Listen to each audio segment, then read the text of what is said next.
Yes. This is only the beginning.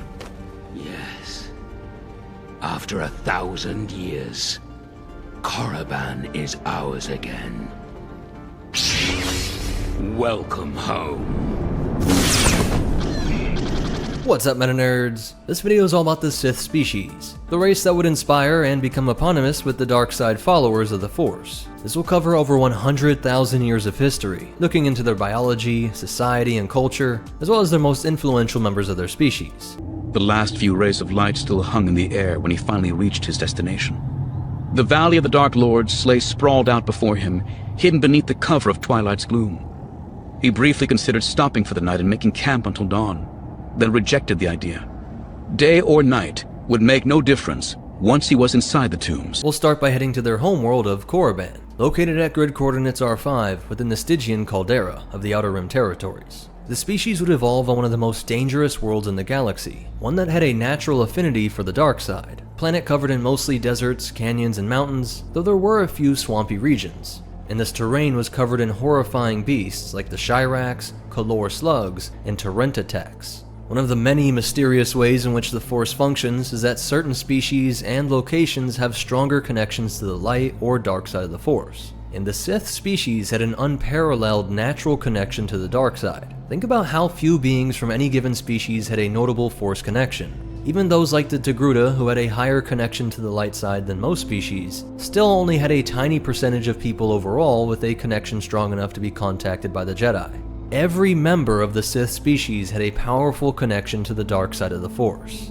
And because their homeworld itself was a dark side nexus, there was this feedback loop and amplifying effect where the Sith made the dark side stronger by diving deeper and deeper into its abilities, making themselves, but also the dark side itself, also stronger. This is also true for those terrifying creatures mentioned. And although they would get their nourishment from both plants and animals, they could literally feed off of the dark side as well. Its energies providing them with sustenance to survive long periods without physical nourishment, and drawing some Sith to strive to live purely off of this dark side energy, in which they could truly say they were the physical embodiment of darkness.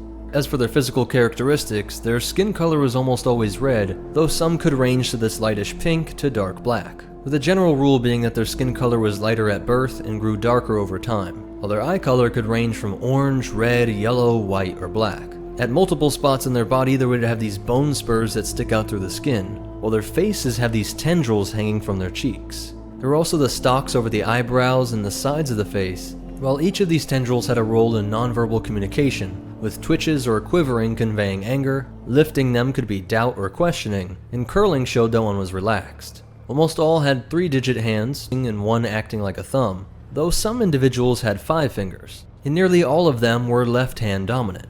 Even before the year 100,000 BBY, they had already developed a complex culture around alchemy, rituals, and war. Though the concept of war was probably a strange one to the Sith, they wouldn't have considered it a separate thing. They believed that existence meant to be engaged with violent conflict with one's neighbors. Tribes would slay each other endlessly and make sacrifices of living beings to their gods, the supernatural beings that they could identify in the dark side. Each of these tribes were referred to as circles, and each was led by at least one Sith sorcerer, who used the energies riled up by the combat and sacrifices to perfect alchemy and their magics.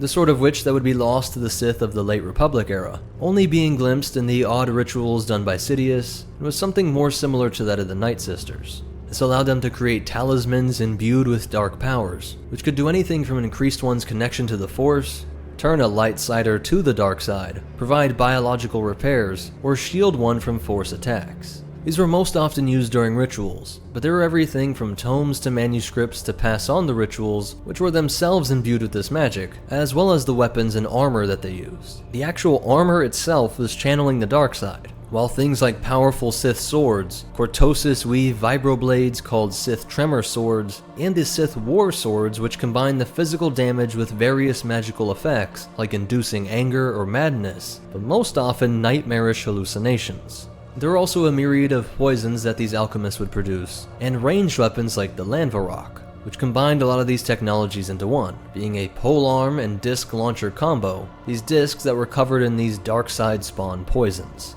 though the most disturbing were the creatures genetically engineered through force manipulation to create terrors like the Tukata, also known as Sith hounds that would often guard the tombs of the lords. There was also the Siluth, which was a war beast that would be sent into enemy fortifications, spewing acid and ripping apart victims, and then various forms of chrysalid beasts, which would usually be in the form of a modified rancor. And technically, even the Sith temples, tombs, and many other structures are considered to be architectural, but also alchemical works. Pieces of technology that channel darkside energy through the architecture. This would take forms as varied as the pyramidal structures on Korriban to the Sith meditation spheres, and both the materials and layout were guided by the Force itself, which, like their own biology that worked to feed off and amplify the dark side, these structures would act in the same way. And of course, this led them to realize that one could use these same principles of weapons and structures to make super weapons the size of buildings. Whether it be temples that can unleash enormous amounts of energy, or ships that can make a star go supernova. Now, all these power struggles between the tribal circles over Korriban did eventually consolidate into larger and larger circles, and then a strict caste system within each. And over the years, they developed physical differences to the point that many consider each caste to be its own subspecies. The highest ranking were the Kasai, the priest caste that would lead their followers in the Sith magics and alchemy. They had these elongated tendrils on the face and a slightly longer lifespan than the other castes at around 60 years. This was followed by the Zuguruk, the engineers that actually constructed the burial mounds, temples, weaponry, and later starships. The Zuguruk are where we see the most variations with the 5 fingers and darker skin color. Then there was the warrior class, the Masassi. They varied the most, with more tendrils covering the body, being on average a whole meter taller than the priestly class, having completely yellow eyes, and being overall more beast-like in general. They were much less intelligent than the higher castes, but of course much stronger, and would make up the bulk of the armies of the Sith both on-world and as they expanded out through the stars. It is unclear when the Sith first became a spacefaring race, but they did achieve this independently, not basing their tech off of some other advanced alien visitor. Once they found other worlds, they were quick to conquer them and add a new lower level to their castes, now having an abundance of slaves. The word for them was an insult, Grothu, and most of the slaves would be from the Herglick, Mercy, and human species, though some were Sith that fell into this role as well. These were hated more than the alien slaves, being pathetic insults to the dark side. Through their weakness, they revered the Sith lords as gods, and all these slaves would be used to construct the ever-growing tomb complexes and fleets. And when a Sith lord died, all of their slaves would be buried alive with them on Korriban.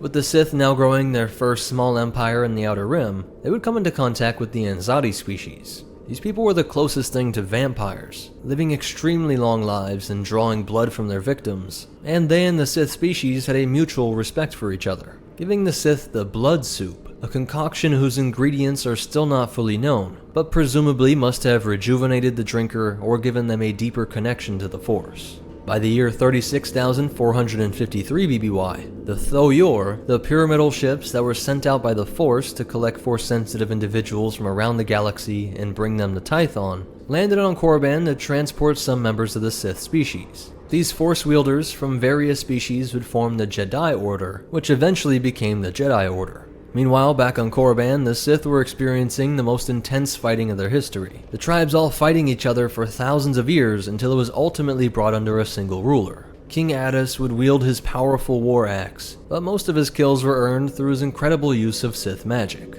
He would unify all of Korriban, forcing all the castes to worship him as a god, and eventually take the title of Sithari, or Perfect Being, the divine dark side made incarnate. His unholiness would rule for 300 years as the absolute ruler of all Sith, until these people saw their first real challengers in the form of the Rakata.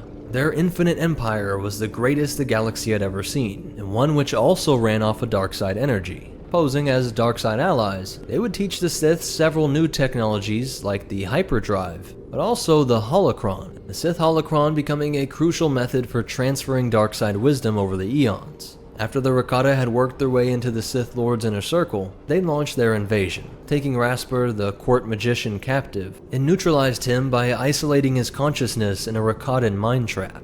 While the technologically superior forces spread over Korriban, Addis would take up his battle axe and lead the charge to defend the Sith homeworld. The battle would see Rakadan machines destroyed by talismanic weaponry, Sith spawn beasts, and dark side magic, delivering a shocking defeat to the Infinite Empire, chasing them off-world and forcing them to abandon some of their crafts. With these hyperdrives, the Sith could finally expand their empire. But King Addis would die in the capturing of these ships, though this battle did help to secure the future of his people. As soon as the king died, the Sith reverted to the fractured tribal warfare, all hoping to become the next tyrant, forcing some Sith to decide to take these alien craft and colonize the galaxy, quickly establishing a settlement on Ziost. The priestly Kisai class would leave Korriban as the fighting grew out of control, with warriors all declaring themselves the new Sith Lord, and prophecies of a new Sithari that was destined to return and unify them spreading throughout the people. Even more turmoil broke out amongst the priests, with some seeing the death of Adis and the actions of the dark side wielding Rakatans as proof that this way of connecting with the Force was impure.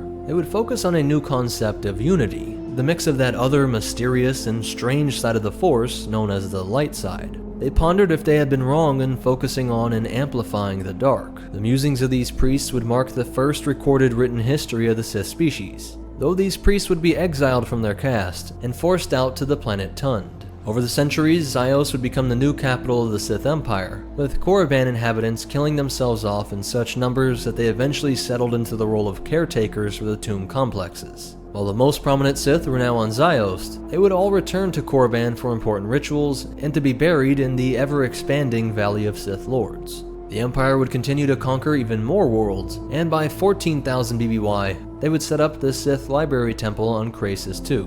This was similar to the Jedi Library on Ossus, but here they would further delve into the dark arts and experimentation on more Sith spawns and alchemical devices. About 6 millennia later, in 8000 BBY, a group of Republic citizens would make it into Sith space for the first time. But because hyperspace navigation was so difficult, they never encountered the growing empire of this area. Another 1,000 years would pass, bringing us to the reign of Dathomirian Zabraks.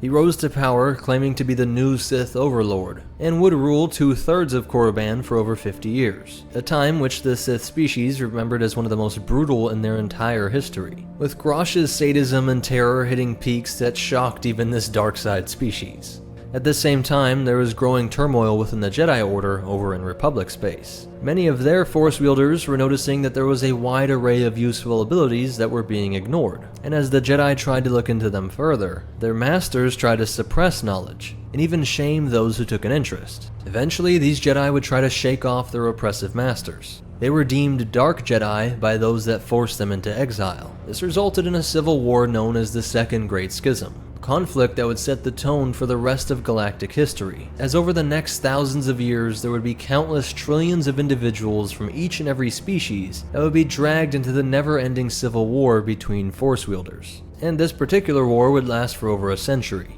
More and more Jedi were turning to the dark, but the Orthodox Jedi were still more numerous and eventually forced to surrender at the Battle of Korbos. The Jedi would not execute these prisoners, but also could not let them run amok in the Republic. They decided on exile, packing all of the Dark Jedi into a drone ship that contained no weaponry and no navigation, and then firing them off into the most obscure part of the Outer Rim. No civilization had ever been recorded in this area of space, no means for these fallen ones to grow their power. Hopefully they'd be too busy trying to survive in such a sparse, inhospitable region to keep playing with their dark arts. But of course, as the Force would have it, this ship was on a course for the nexus of the dark side itself. Of all the trajectories it could have taken, it glided right into the orbit of Korriban, and then guided right down to the surface on the home of the Sith. When the Dark Jedi emerged, they were stunned to sense a connection to the dark side within each member of the species they met, having been taught that Force connection was incredibly rare, and that the dark side was unnatural and to be shunned.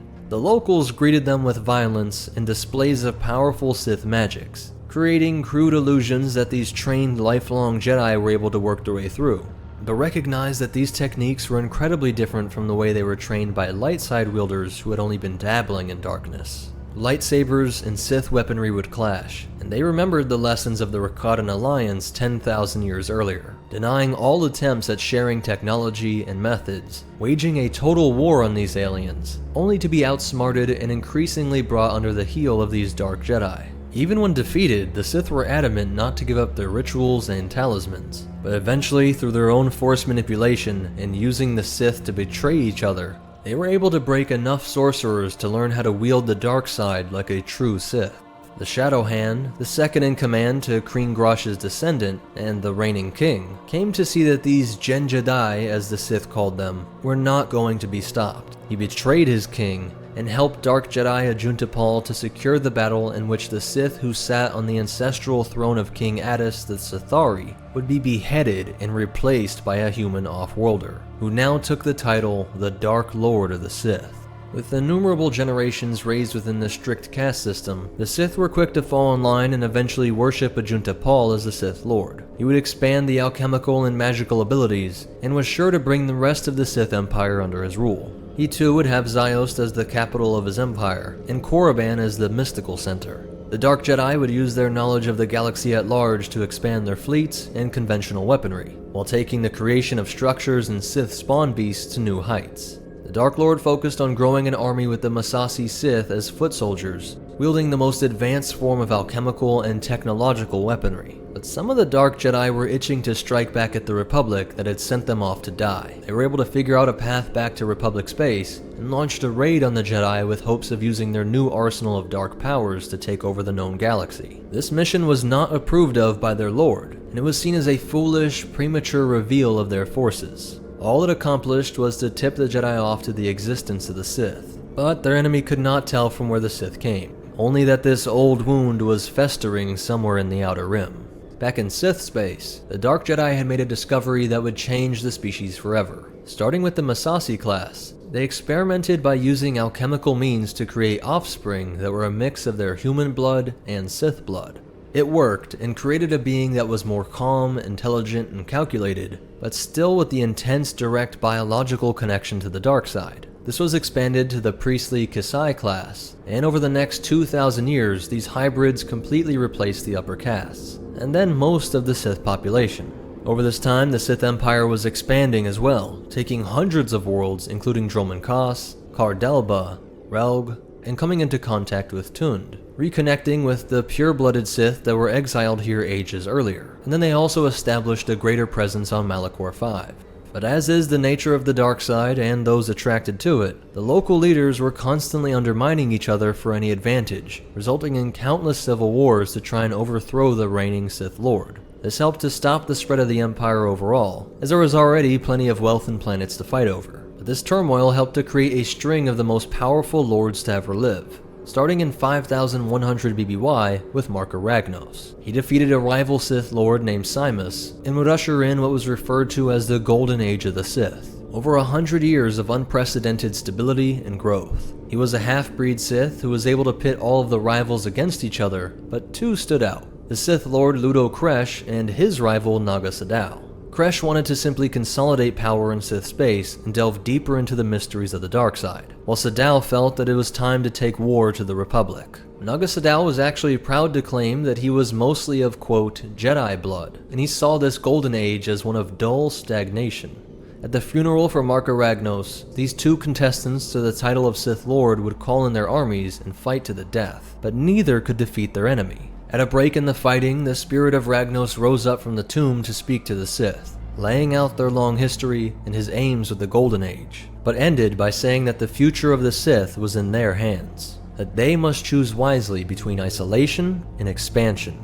This decision could forever change the Sith. Just as the spirit faded back into the tomb, they spotted a craft descending through the clouds. It was a ship containing a pair of explorers that set out from Republic space, and the two humans were quickly thrown in restraints and hauled off to the prison on Ziost. Naga Sadow knew this was his chance to expand, while his rival Kresh and the entire Shadow Council all agreed that the Republic explorers should be executed. Sadow was secretly orchestrating their escape, and framed a murder on their exit, making the whole thing look like a Republic strike team rescue mission. The Council was convinced and backed the bellicose Sadow, who was eager to get revenge on the invaders. Kresh sensed trickery, and though he was able to split the Sith for a time, Sadow was able to defeat his forces and unify the people. All the while, his human pawns made their way back to Coruscant via a ship containing a tracking device. The invasion would be launched via the Daragon Trail, moving all their forces at once and setting up a forward base in the system of Primus Golu. An area controlled by Empress Teta was assaulted to test one of Naga Sadow's strategies. He knew the Republic military numbers were far greater than the Sith fleet, but through sorcery they were able to maintain large-scale illusions of Sith craft.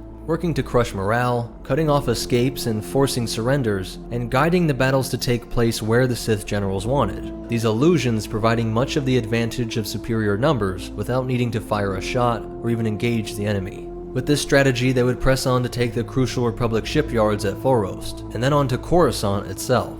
Sith Lord Shar Dakan would lead the push up to the steps of the Senate Hall, but Sadow's meditation sphere would be discovered and fired upon. Breaking his connection, these illusions generated via the potent mix of Sith alchemical architecture and Sith magic coursing through the ship.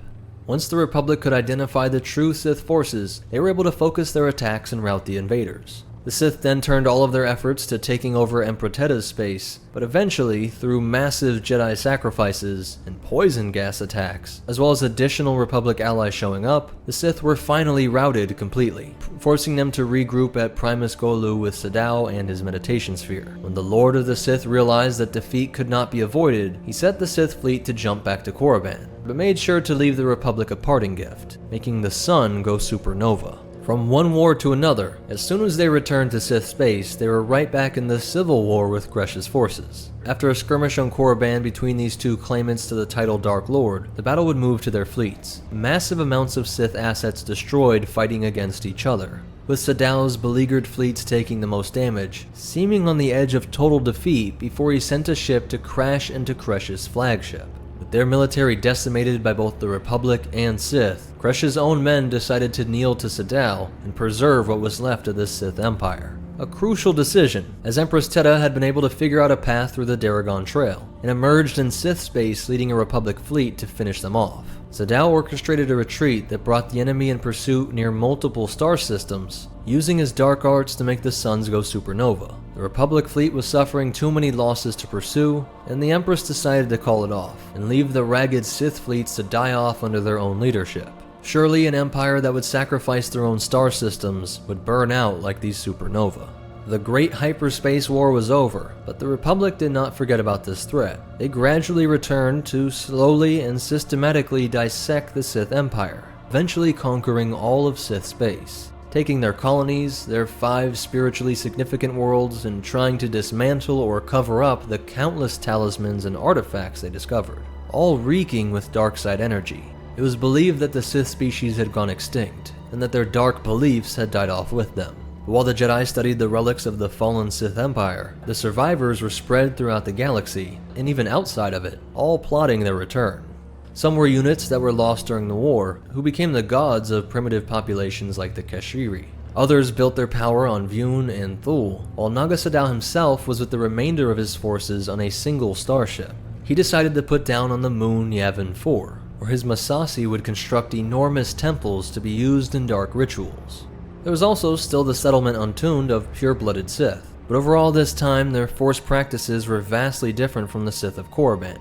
Known as the Sorcerers of Tun, they pushed into the darkness of the Force in a way unlike Sith or Jedi, allowing them powers of phantasms, transmogrification, and thaumaturgy. On Ambria, a Sith sorceress made the natives construct a massive black obelisk for her dark rituals, which eventually proved to channel more power than she could handle. The force energy of souls lost here over millennia all burst through and turned the world into a lifeless desert. Race wars would break out between some Sith populations, namely on Kesh. This lost tribe of Sith pitted human mix versus the so-called Red Sith. Eventually, the full-blooded Sith were made extinct on this world, while many other disparate Sith groups would all come to fall under the rule of one mysterious group that escaped the madness of Sadow and the Republic fleets. To stay alive and untrackable, their fleet made regular hyperspace jumps to randomize coordinates. With this process, they came upon the Chiss Ascendancy in the unknown regions. They tried brute force to subjugate the blue-skinned aliens, but the Chiss surprised them by offering to be allies. Roughly 20 years later, the Sith would rediscover their lost world of Dromund Kaas, and the Chiss were the very first official allies to the new Sith Empire. By 4400 BBY, Dark Jedi Frieden Nad would seek out the treasures of the lost Sith sorcerers, and he came to Yavin 4, discovering the alchemically altered Masassi slave descendants that worshipped Naga Sadow as a god. He made his way into the chamber where the once leader of the Sith Empire had entombed his spirit in suspended animation. Nad would become the Sith's apprentice, but once he learned all he could, he fought and destroyed the spirit.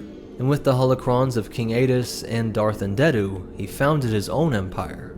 Then 400 years later, Exar Kun would travel to Yavin 4, also in hopes of discovering the esoteric Sith rituals that had been preserved in the temples.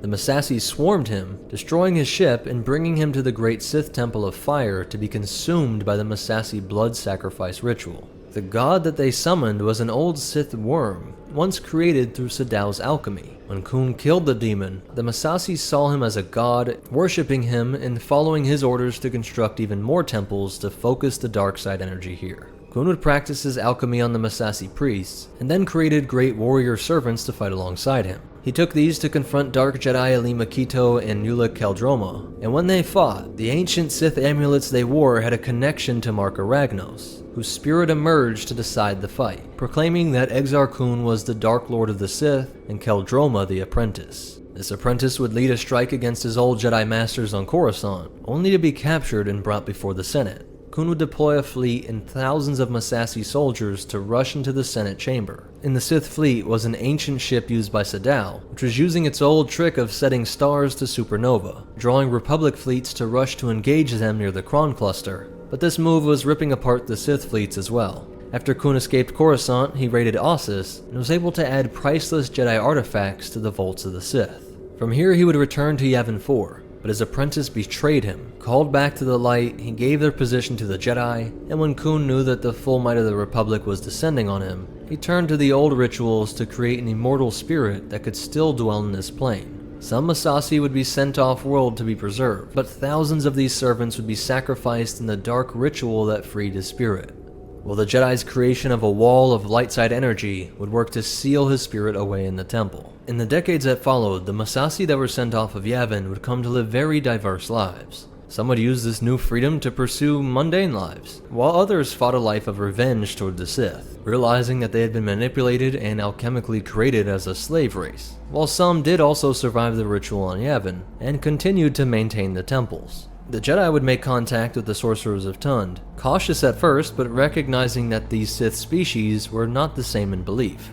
There was one Karnak Tetsu who saw himself as a prophet and wanted to turn them deeper into the dark, but after he was defeated, that was the only issue they ever had with the Jedi Order. The Jedi eventually gave up trying to convert them, and just sent occasional emissaries to check in over the next several thousand years. The Kasai and Masassi castes on Korriban were still in enough abundance to maintain sites, though they had been mostly abandoned over the centuries. Dromund Kaas was the capital of the Sith Empire, which all this time was still being secretly rebuilt. Ever since the Great Hyperspace War, this Sith Emperor Tenebrae, also known as Darth Vitiate, had used his unparalleled power in the dark side to extend his life over thousands of years, slowly building up generations of devotees to his vision of a reborn Sith Empire. But this empire would turn its back on the species that gave them their name. Much of the empire was human, though the Emperor himself and many of the high-ranking positions were those of Sith hybrids, the descendants of those that were created by the mixing of Dark Jedi exiles and the Kasai priests.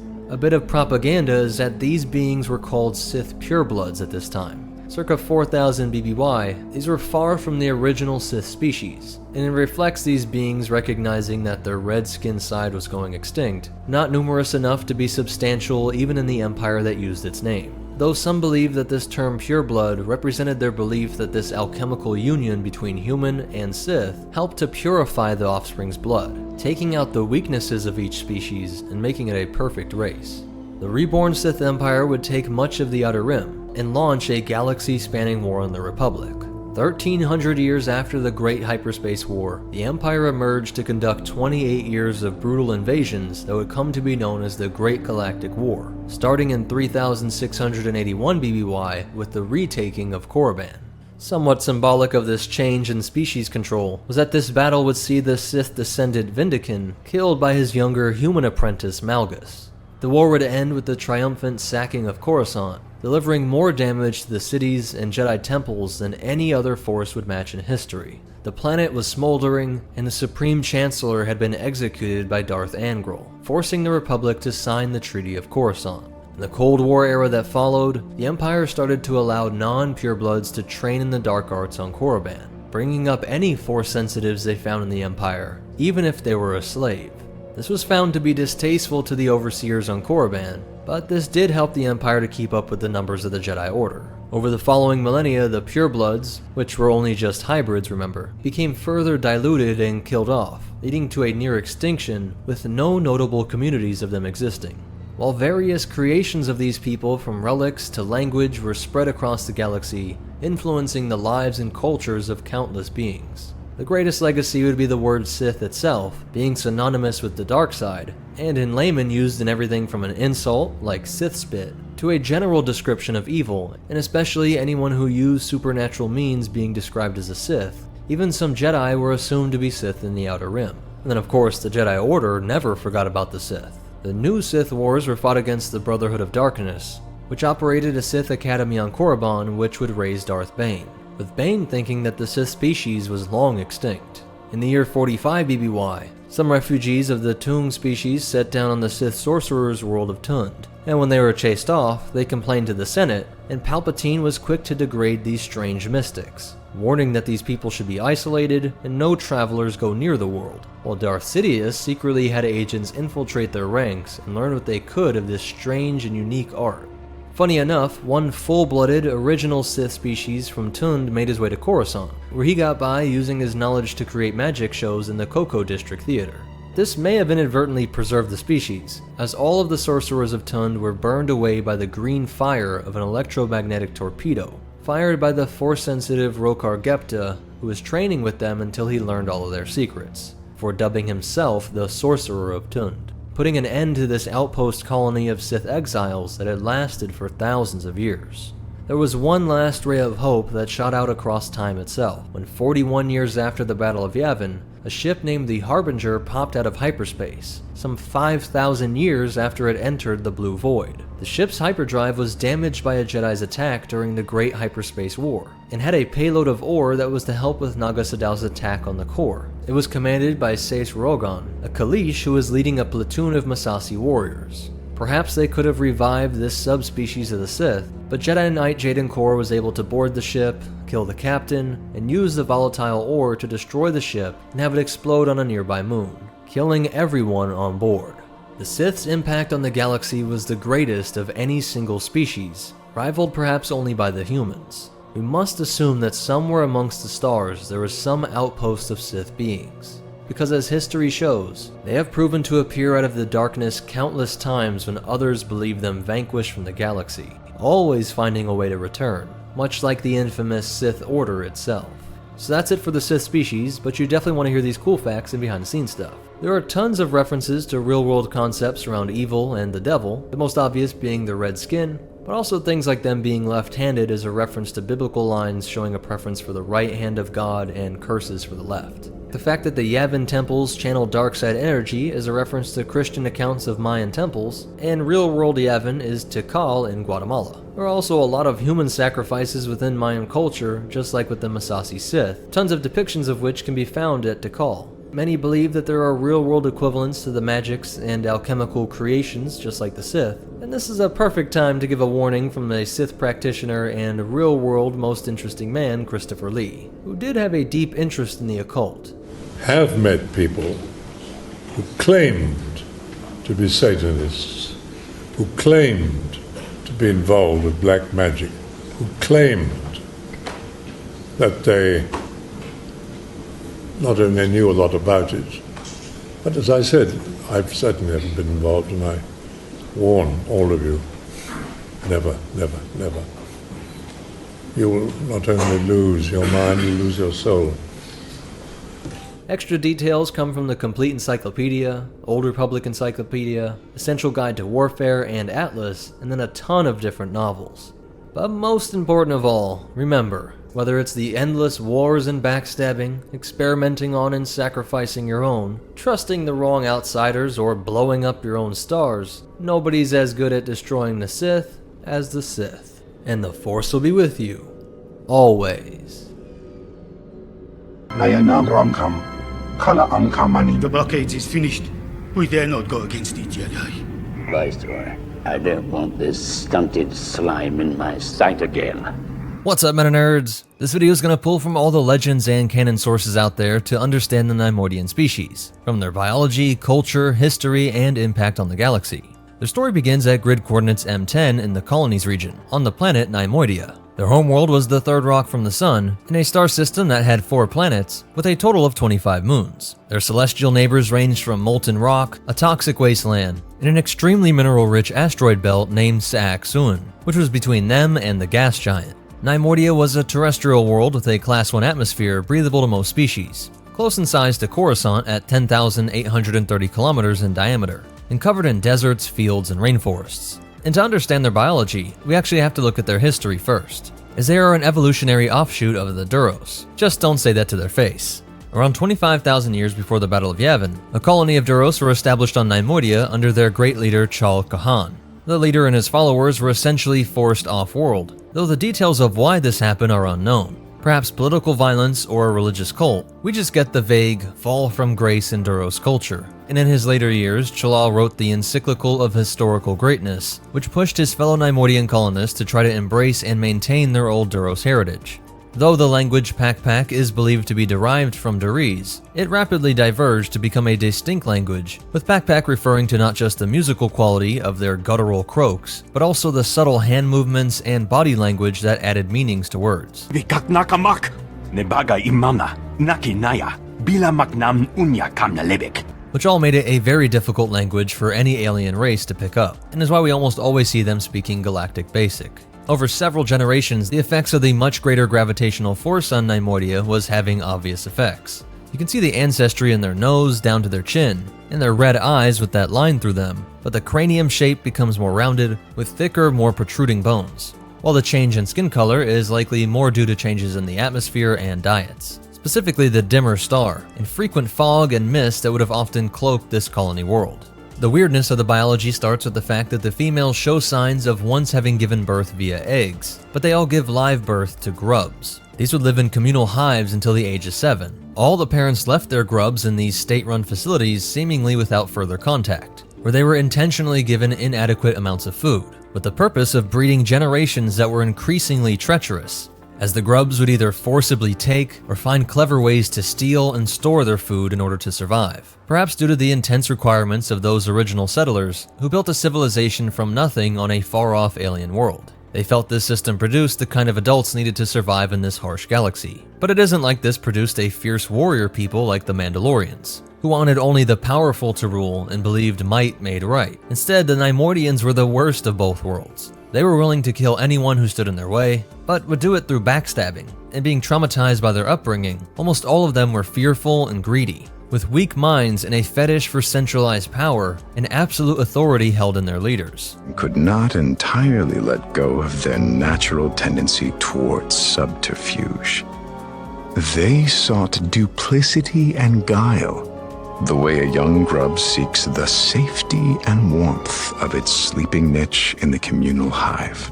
Many Coruscanti researchers point out how the original vision of the droid army being controlled by a central command was such an obvious design structure for the Neimoidians that they didn't even consider its weakness if that head was cut off. The top-down control of the droid army was an extension of their culture. By 22,000 BBY, they joined the Republic, and while the Galactic government tried to crack down on some abusive practices, like fighting the Zygerians and trying to end slavery, it is unlikely other senators really knew what was going on in Neimoidian space. Almost all of them tried to repress their memories of their homeworld and upbringing, rising up in the companies that were the precursors to the Trade Federation, being one of the most active people during the expansionist period of the Old Republic era, where the most conniving of them led the movements to colonize dozens of nearby planets. The most lucrative were called Purse Worlds, and these would also serve as the administrative HQs of the fractured Corpo states that led the expansion. The most notable Purse Worlds being Cato Neimoidia, Deco Neimoidia, and Koru Neimoidia. You can see they got a thing for branding and making sure everybody knew they were from the rejected colonists of Neimoidia, not Duros. A distinction their evolutionary cousins were happy to help with. While Neimoidians had a chip on their shoulder trying to prove their distinct society, the Duros were tired of being conflated with the cowardly, lazy, greedy people. Just looking at that cowardly part alone, there was a saying that Neimoidians were the only species with an organ dedicated to worrying, which was really just a quirk in their lung pods, that when they were stressed, the lungs grew in size and convulsed in a strange pattern that made it look like a series of separate organs firing under the skin. Stress could also cause this mottled look in their skin, though some would get this look simply from overeating, and they were known to turn a bright pink when nauseated, while doctors often joke that the, quote, principal export of the Neimoidian home planet is brainworm rot type C. This disease was just one of thousands that were known to be found breeding in these skin folds, and is why many looked at them as a kind of dirty rat species. Because since the time of the Old Republic, they were uniquely notorious disease carriers. And Coruscant even had to forbid travelers from Neimoidia, and quarantine their homeworld altogether from galactic trade and travel on several different occasions. Something I've not seen for any other planet in the galaxy. There has never been a direct answer for why the case of disease and parasites is so high with them, but some point to their farming. Most of the income on these purse worlds came from their rather ingenious system of fungus farms. Clever in how nothing went to waste, and that it was a self-perpetuating method where the insect hives, beetle hatcheries, and fungus all fed into each other, creating a perfectly cultivated circle of life. Or as its owners saw it, an infinite money cheat code, which produced food, medicine, and chemical compounds that they essentially had a monopoly on. They openly bragged about how efficient this system was in distributing their population as well, as the smarter ones rose to manage farms, then entire continents and planets, while the dumb Neimoidians worked the actual facilities to make sure the fungus and insectoid livestock were cared for and processed, with increasingly dumber Neimoidians working on the lower-ranking worlds, with jewels like Cato Neimoidia having the best of the worst lower classes, while their home world Neimoidia was considered a hell world, where those grubs who barely escaped starvation in those first 7 years of life, whose IQ was so low and their guile so absent that their superiors were surprised they were smart enough to breed. Those worst of the worst worked in the foggy fungal farms. Everyone else wanted to get out of their homeworld as quickly as possible, never returning and seeing it as a torturous prison. And I think this is the best explanation for their uniquely bad hygiene, as their leadership got a kick out of making an example of the workers on Neimoidia, publicly explaining that they feed them less even in adulthood in order to keep their willpower low and function just at maintenance to tend the fungus, but never get any creative ideas like rebellion or a labor strike. And most off-world Neimoidians agreed that this was apt punishment for being so weak since the time of the grub hive. While in the back of their minds, they knew that if you failed in business and dropped in social status, you might fall all the way down into these pits of the brainworm-infested hell, which only helped to keep those off-world both vicious and in constant fear, which addled everything from their nerves to skin.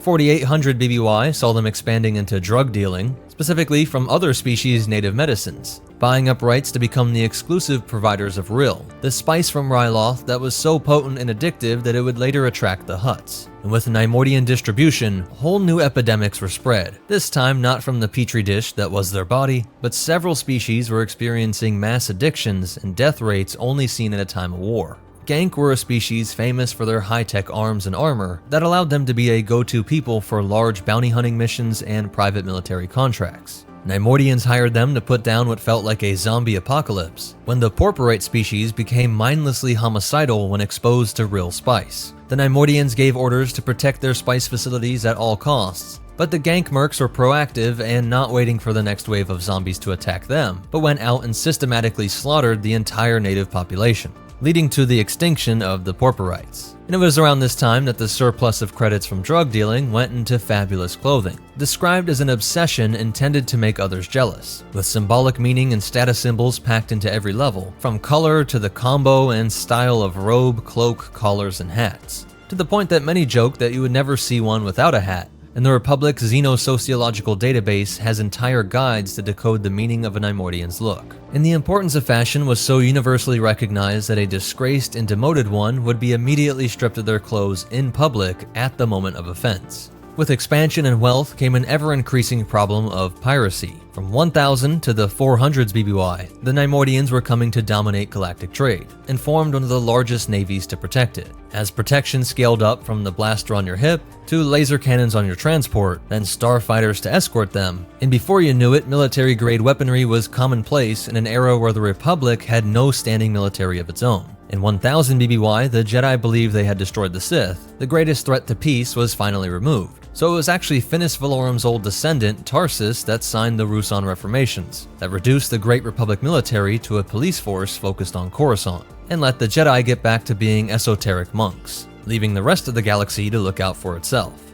There are countless systems who look to the Neimoidian-run businesses as the lifeline for their community, providing all the employment opportunities and protection from pirates. This is why in 350 BBY, the Trade Federation was formed, with the Republic's blessing. granting them unique charters and trying to do what it could to incentivize economic growth in the expansion regions and allow these corporations to defend themselves. Despite their cowardly reputation as a species, their warriors were respected, and their special forces were feared throughout the galaxy. While there was not anything the size of the CIS or Grand Army of the Republic, there were still a ton of violent pirate groups and private militaries, so the Neimoidian Royal Guard should be considered top tier, called Royal for their service to what was being called the Trade Monarch, one who was head of the Neimoidian Inner Circle. This monarch would coordinate with the senator and was on the board of the Trade Federation and was often elected to be the commanding viceroy. So there were times where the monarch would rule Neimoidian space and wield power in the larger corporate federation, which came to include the most powerful manufacturers, even Republic juggernauts like Kuat Drive Yards. In fact, splitting off enough of these companies would be crucial to building an army for the Clone Wars, which required Darth Sidious to get involved in a master plot that is better explained in these videos, and help to create the tensions needed to spark the Clone Wars, as well as creating the corporate sector and other zones we see in Andor. Quickest way to summarize it is that the Trade Federation became so powerful that they got a Senate seat, and the Republic wanted to expand hyperlanes and modernize as much of the galaxy as possible, so these companies had all the leverage. And with the cutthroat, greedy Neimoidian leadership at the helm, it wasn't long before countless star systems became totally dependent on the Trade Federation, with the board of directors being the true governing body throughout these free trade zones. And when the massacre at the Eriadu conference killed off all the non-Neimoidian members, Nute Gunray was in control of the Trade Federation Directorate,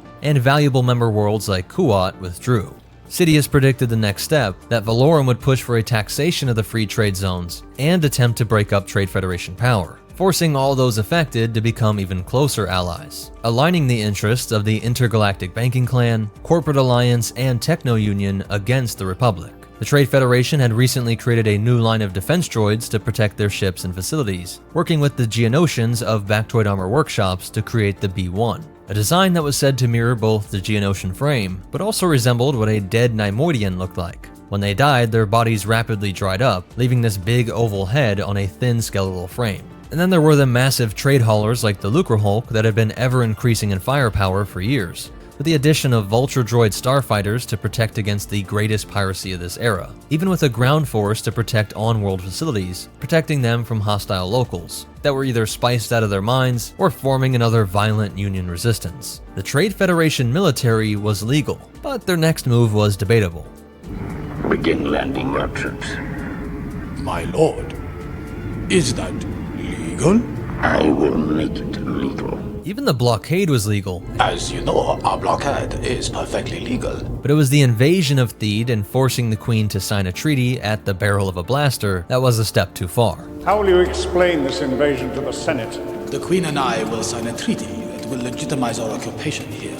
Due to their previous trade agreements, Naboo could be blockaded on a claim of payments owed, and the hope was that by the time the Senate ever resolved this issue, the Queen would have already been forced to sign her world away. This, of course, didn't go to plan. And the next 10 years were spent with Nute Gunray still as the sole ruler of a humiliated and jaded trade federation, and his secret Sith ally was head of the Republic. In these years, the corporations that would all come to form the Confederacy of Independent Systems were being guided by Count Dooku. When a particularly important party was interrupted by Obi-Wan Kenobi, the Clone Wars was ignited here on Geonosis, with the combined Corpo private militaries engaging the Republic's secret clone army. The war was hard on all Neimoidians. Even those loyal to the Republic were met with heavy skepticism and sometimes violence, often seen as CIS spies. It didn't help that Nute Gunray was hitting all those old stereotypes, and were seen as the most important element in the Confederacy. Though we see the greatest examples of Neimoidian warriors of this time as well, with the Gunnery Battalion, drawing on ancient designs of their Beetle Knight armor, utilizing powerful blaster pistols, developing specialized units like snipers, and genetically modified giants dubbed the Neimoidian Brutes. The Banking Clan would often get in feuds with these traitors, and would end up being a major victor in the Clone Wars, while the Neimoidian leadership was killed on Mustafar, having fulfilled their purpose of 30 plus years of planning with Sidious and his old master Darth Plagueis. Lord Sidious promised us peace.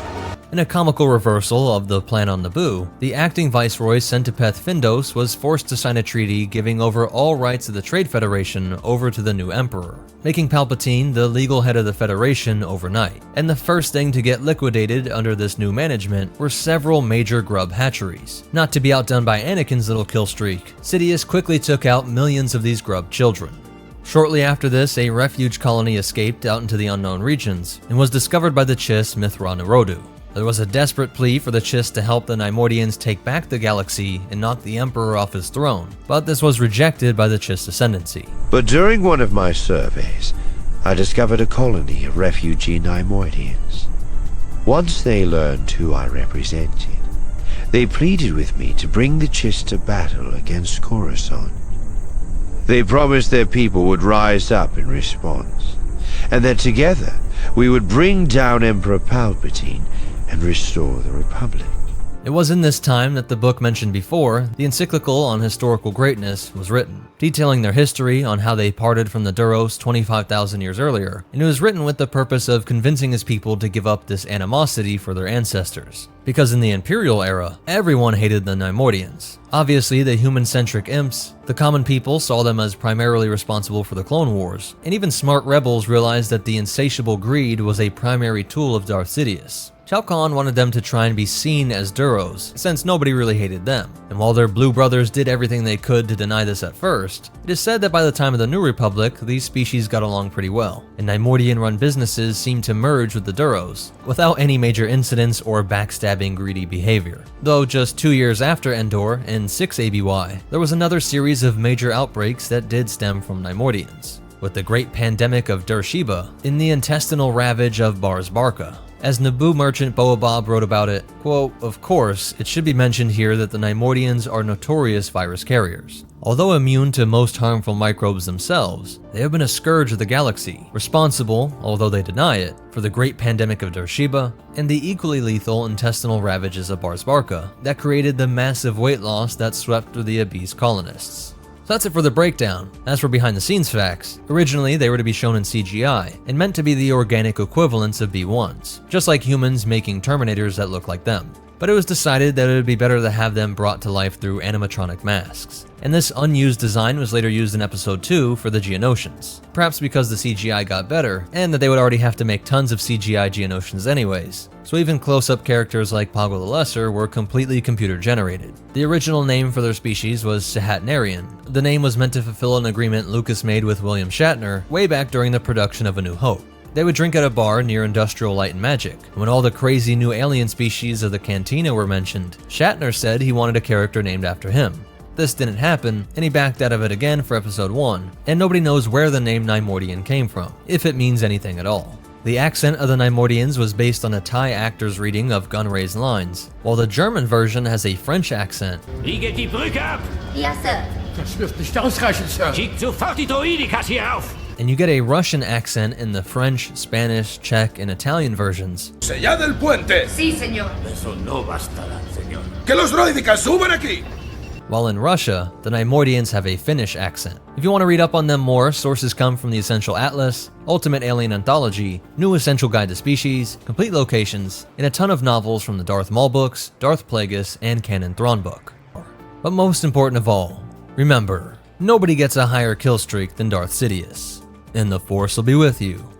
Always. When Darth Vader was about to kill Master Eth Koth, he told the Zabrak that he could sense the Jedi was full of fear and anger. And Koth's response was, quote, "Perhaps it's the Zabrak in me." And thousands of years earlier, Revan was told that the Zabrak will, quote, "keep hacking at a fallen foe even after death, mutilating the corpse out of pure bloodlust." What's up, meta-nerds? This video will cover the Zabraks. Everything from their biology, culture, history, and how you get the Iridonian and Dathomirian Zabrak, and look at members that change galactic history, covering all of the lore from both legends and canon. So let's learn more about the violent history of this wild species. Located at coordinates J7 on the galactic map, within the Mid-Rim, it was a centrally located world, sitting on the lucrative Coruscant-Dantooine hyperlane. The conditions here were horrible. Pools of acid and even whole acid seas, with the land being rocky with harsh winds, but the deep canyons contained land that was hospitable to give rise to various life forms. But the Zabrak did not evolve naturally. They were created by the Rakata of the Infinite Empire. More specifically, their genome was crafted by the Mother Machine. I am a Shah, the Mother Machine. My children are as numerous as the Rakata once were. I called them Twi'lek, Zabrak, Eshka. An AI that was responsible for answering the question, why are the Rakata losing their connection to the Force? This was a race that grew great power from the dark side of the Force, but over the millennia of the Infinite Empire, this ability was leaving them. The few Force sensitives that remained tasked this AI with figuring out what could be done from the biological side, perhaps early research into midichlorians, and decided that to experiment, they should incarnate several different types of sentient beings. All of them are humanoid, or maybe it's more accurate to say rakatanoid in shape, with 2 arms, 2 legs, and a head which contains a mouth and sensory organs. They would have a similar height of 1.8 meters or 5 feet 9 inches, and similar lifespans averaging 80 years. These species were seeded onto their homeworlds around 30,000 BBY, and the Zabrak would quickly become the dominant species on Iridonia, due to their intelligence, violence, and biological hardiness. The most striking feature were the horns on their head. These shrunk in size over the tens of thousands of years, but at the time that they were planted on Iridonia, they would have been much larger. At a time that biologists believed these would have been used for both offense and defense, these were likely used for combat for social dominance and for securing mates, since the male horns still do grow to be much longer than the females, as the males would engage in fights to the death in order to propagate their genes. And they're still seen on the modern Zabrak, and really start growing significantly once they hit puberty around 12 years old. And by using this X-ray of Master Eth Koth, we can see that they are bones that grow directly out of their skull. These horns would grow in a variety of different patterns, length, and even number. As for diet, they were all carnivorous, so no Naboo wheatgrass for these folks, and they also possess 2 hearts, providing more rapid and thorough oxygenation of the blood when vigorously engaged, either running away from threats or when locked in a fight. This ability is literally superhuman, and would exhaust countless human combatants over the millennia. The harsh conditions on Iridonia also made them relatively less receptive to pain than most species, and their natural predators here were remarkably deadly, honing all the Zabrak into fiercely combative people. Almost all Zabrak would take on facial tattoos during a rite of passage to adulthood, which often indicated their family and region, but some were just chosen by the individual to represent something personal to them. As you might expect, their early civilizations were extremely aggressive, and though they would become more peaceful as their technology and culture became more advanced, this past left a permanent mark on their temperament, as many species regarded most Zabraks to be arrogant at best and murderous at worst, but no one ever called them dumb brutes. Their people had already traveled outside of their solar system tens of thousands of years before the Battle of Yavin, taking less than 5,000 years to go from being spawned by the Rakata to having their own little colonial empire in 5 different solar systems. It was at this point that the Duros discovered them, and likely where the species was introduced to the hyperdrive, the miracle tech that opened them up to the rest of the galaxy. These savvy traders understood that Iridonia was a prime location as a midway point between Coruscant and the Outer Rim, and the dictatorship that ruled Zabrak was quick to make a trade agreement. This brought prosperity to their world, including imports from everything to exotic foods to high tech, that helped to raise their capital city of Maladris to the level of the galaxy's most advanced civilizations. Here, many would slowly lose their native Zabraki language, in favor of the universal language of Galactic Basic. But this all came at a grave cost: war. Horrifying reports from the Outer Rim seem to portend the utter destruction of the Republic. The first would be in the year 3996 BBY. These fallen Jedi would set the galaxy ablaze, with their fierce Mandalorian allies terrorizing colonies throughout the Outer and Mid-Rims. Of all wars in Republic history, the war with the Mandalorians was the bloodiest. As one war bled into another, resulting in decades and then centuries of war, with only small breaks in between. The Mandalorian warriors were infamous for their brutality, and by this time the number of Zabrak colonies were growing exponentially.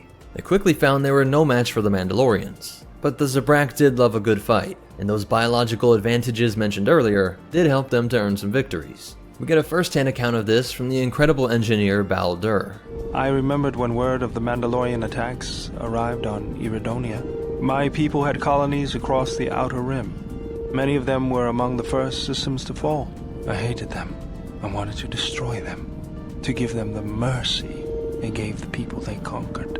Victories were rare, but we celebrated every Mandalorian's death. That loss of control blinded me, turned me into a weapon.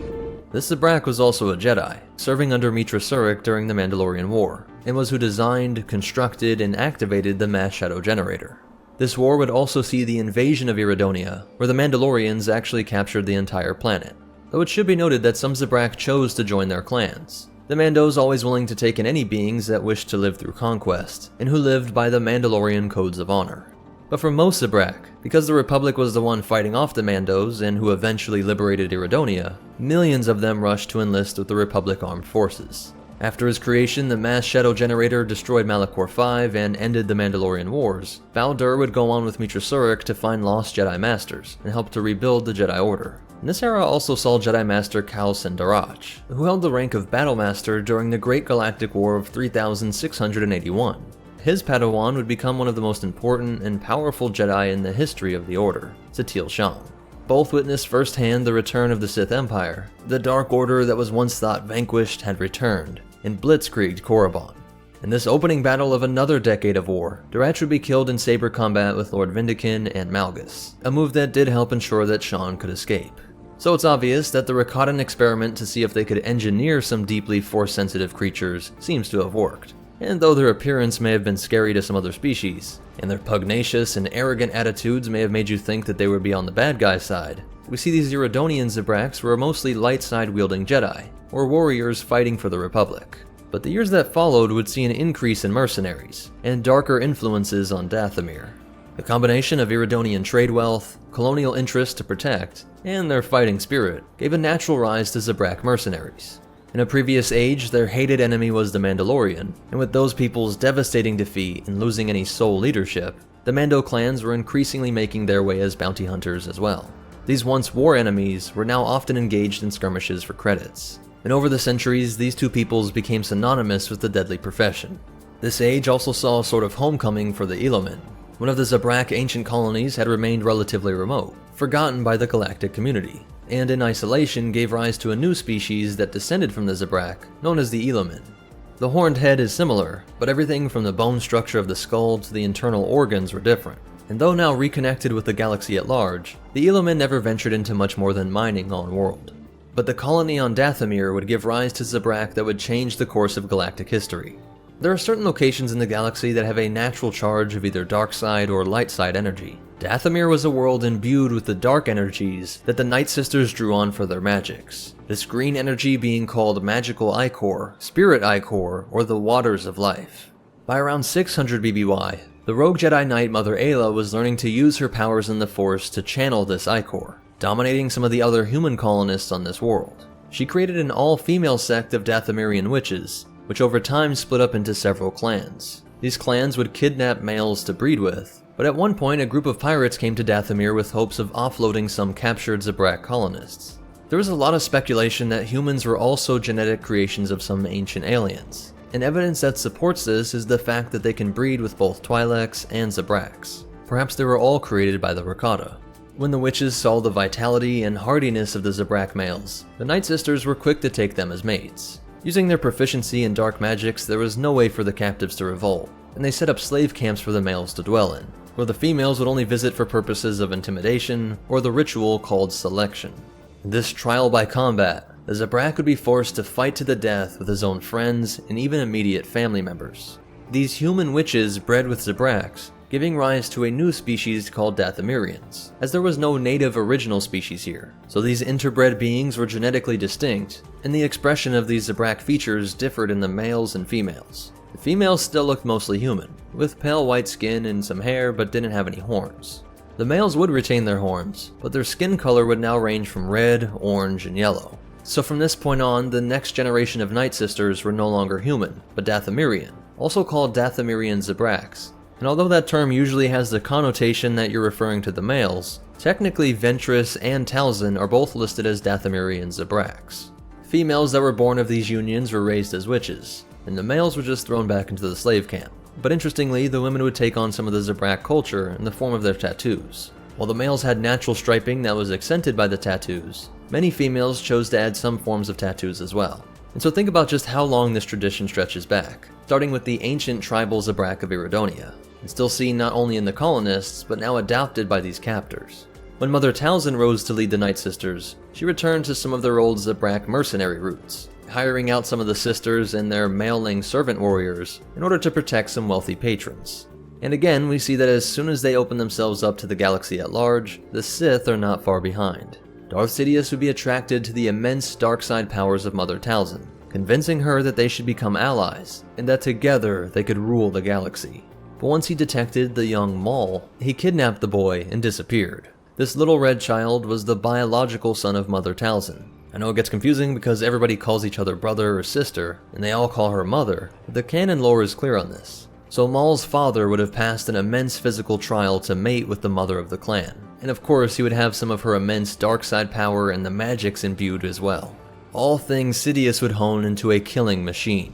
But Maul certainly wasn't the first Zabrak Sith. Though the Old Republic Zabrak Jedi were much more famous and powerful, there were several Sith throughout the Empire, and even in the later Brotherhood of Darkness. In fact, there was a group of 3 Zabrak apprentices that tried to ambush and kill Darth Bane in the Sith Academy on Korriban. Events like this made him realize that the weakness of the Sith was that several lesser Sith could team up and kill a greater Lord of the Dark Side. If only one being could be the complete master of darkness, the embodiment of it, and train a soul apprentice to one day replace him. If that apprentice could kill this incredibly powerful master on their own, they would be worthy of the mantle of the dark side, a practice that would come to be known as the Rule of Two, getting away from the situation of 3 lesser Zabrak apprentices ambushing someone out of fear and jealousy. But Maul would become one of the defining characters of the final decades of the Republic. Thinking back to their ancient and intense hatred for the Mandalorians, it is poetic that Maul would manipulate his way to the throne of Mandalore, and drag their homeworld into a war that they would never recover from. Along his journey, he would be saved by his blood brother Savage Opress, who not only passed his own intense trial to become Ventress's assassin, but would also be enhanced with the magics, the green ichor or spirit of life. With both him and Maul, we see how their biology could be altered with this sorcery, growing taller, getting denser muscles and bones, increasing their stamina, and even elongating their horns. With their natural Zabrak attributes of those 2 hearts, and that greater resistance to pain, these 2 would go on to use these traits to kill numerous Jedi in the final years of the Clone Wars. And it truly is an incredible testimony to Obi-Wan Kenobi's skills as a swordsman. This era also saw the bounty hunter Sugi. She was born on Iridonia, and was seen as a moral merc, sometimes not going out of her way to help people, but also never causing any problems or threatening innocents. She would take in her niece, Jazamari, who would become a bounty hunter during the time of the Galactic Civil War, and eventually become a valuable asset to the New Republic. Though the Dathomirian Zabrak force wielders of this era stole the show, there were of course the high-ranking Iridonian Jedi like Eth Koth and Agan Kolar. We saw how Grievous would use his natural biological resistance to pain to be able to torture the Master even longer. Master Kolar would be killed during the attempted arrest of Supreme Chancellor Palpatine, but Koth would survive Order 66. He would marry a fellow Zabrak named Mira, who then gave birth to a daughter. Darth Vader would discover them just moments after Koth's child was born, killing the Master, and his Inquisitor kidnapped the Force-sensitive girl. Legends say that Master Shaak Ti also survived Order 66, but when she was hunted down by Starkiller, Shaak Ti's Padawan Maris Brood fell to the dark side. What was really unique about her is that her horns had a unique deep red coloring. Now, something that isn't often fully grasped is that the final attack by Grievous, Dooku, and Sidious that destroyed the Night Sisters and killed Mother Talzin for good might have caused the Dathomirian Zabrak subspecies to go extinct. Only the males were spared, being off in their camps, but all of the witches were hunted down. So this mixed human-Zabrak subspecies was believed to have come to an end. That was until Merrin was discovered 5 years after the establishment of the Empire.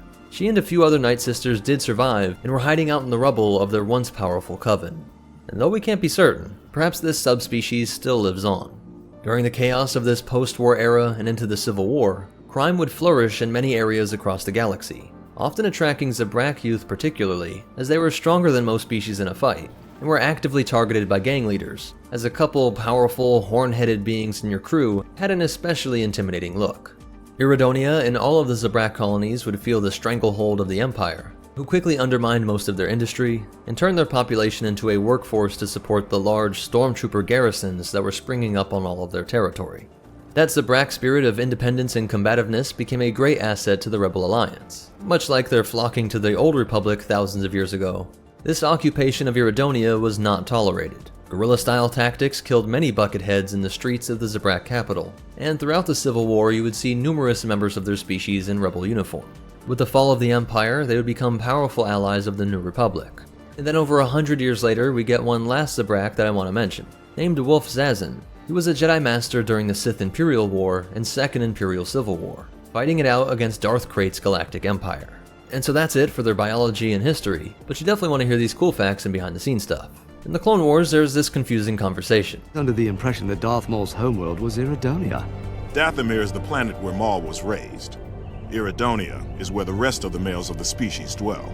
The lore and canon and legends both say that they simply farmed the men, keeping them in their slave camps and breeding with them. What is said here seems to imply that the males were seen as actively being moved from Iridonia.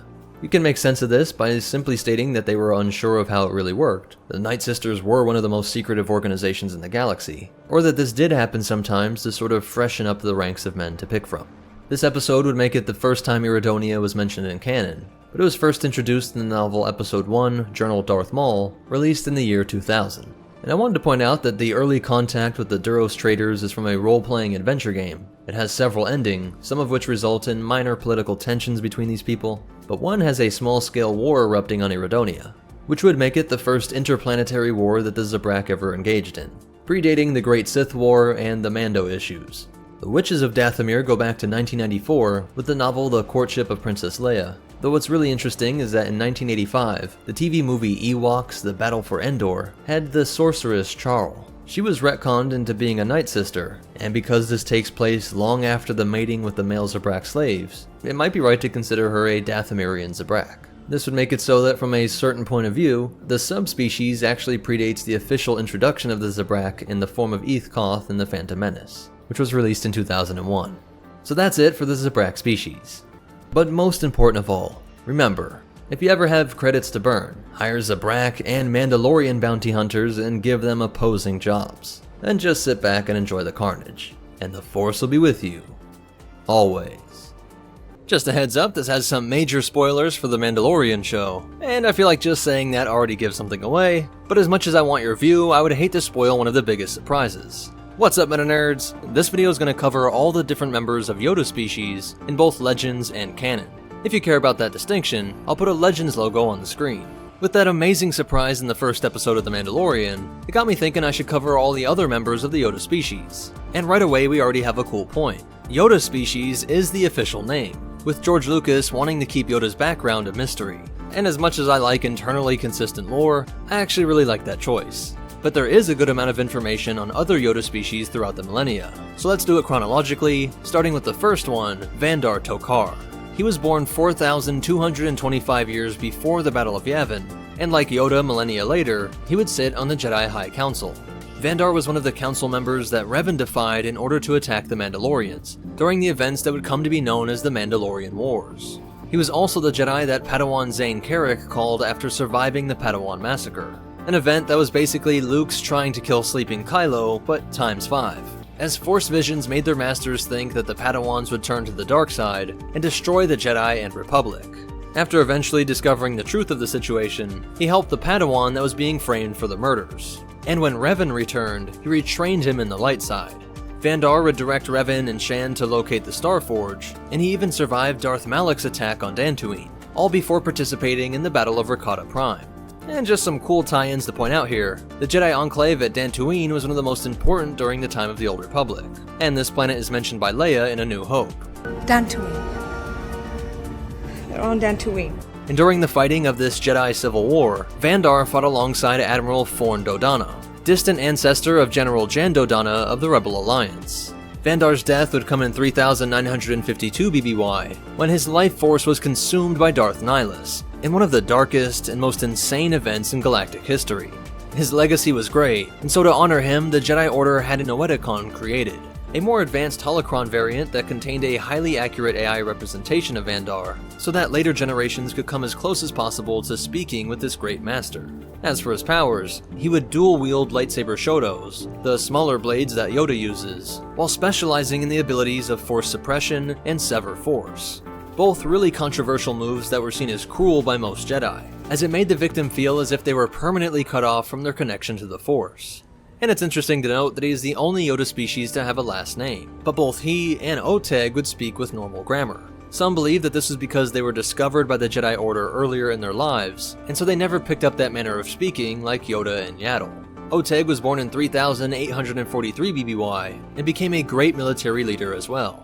Oteg was appointed to the Jedi High Council, but was also asked by the Supreme Chancellor to become a fleet admiral.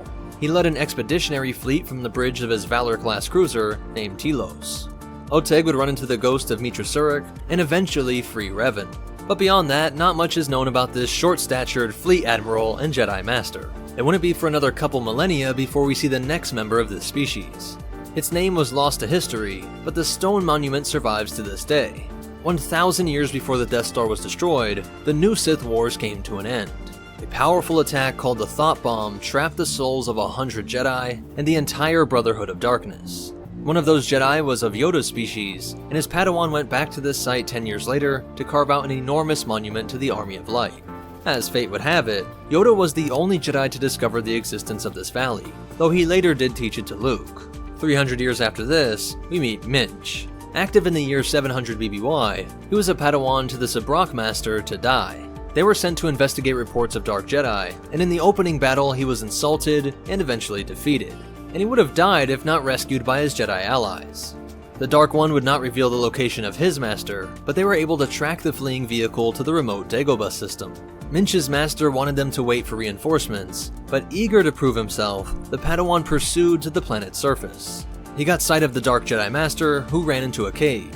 When he entered, the Master insulted him and taunted him, saying that he should turn to the dark side. As the Padawan went to attack, the Dark Jedi grew to enormous size.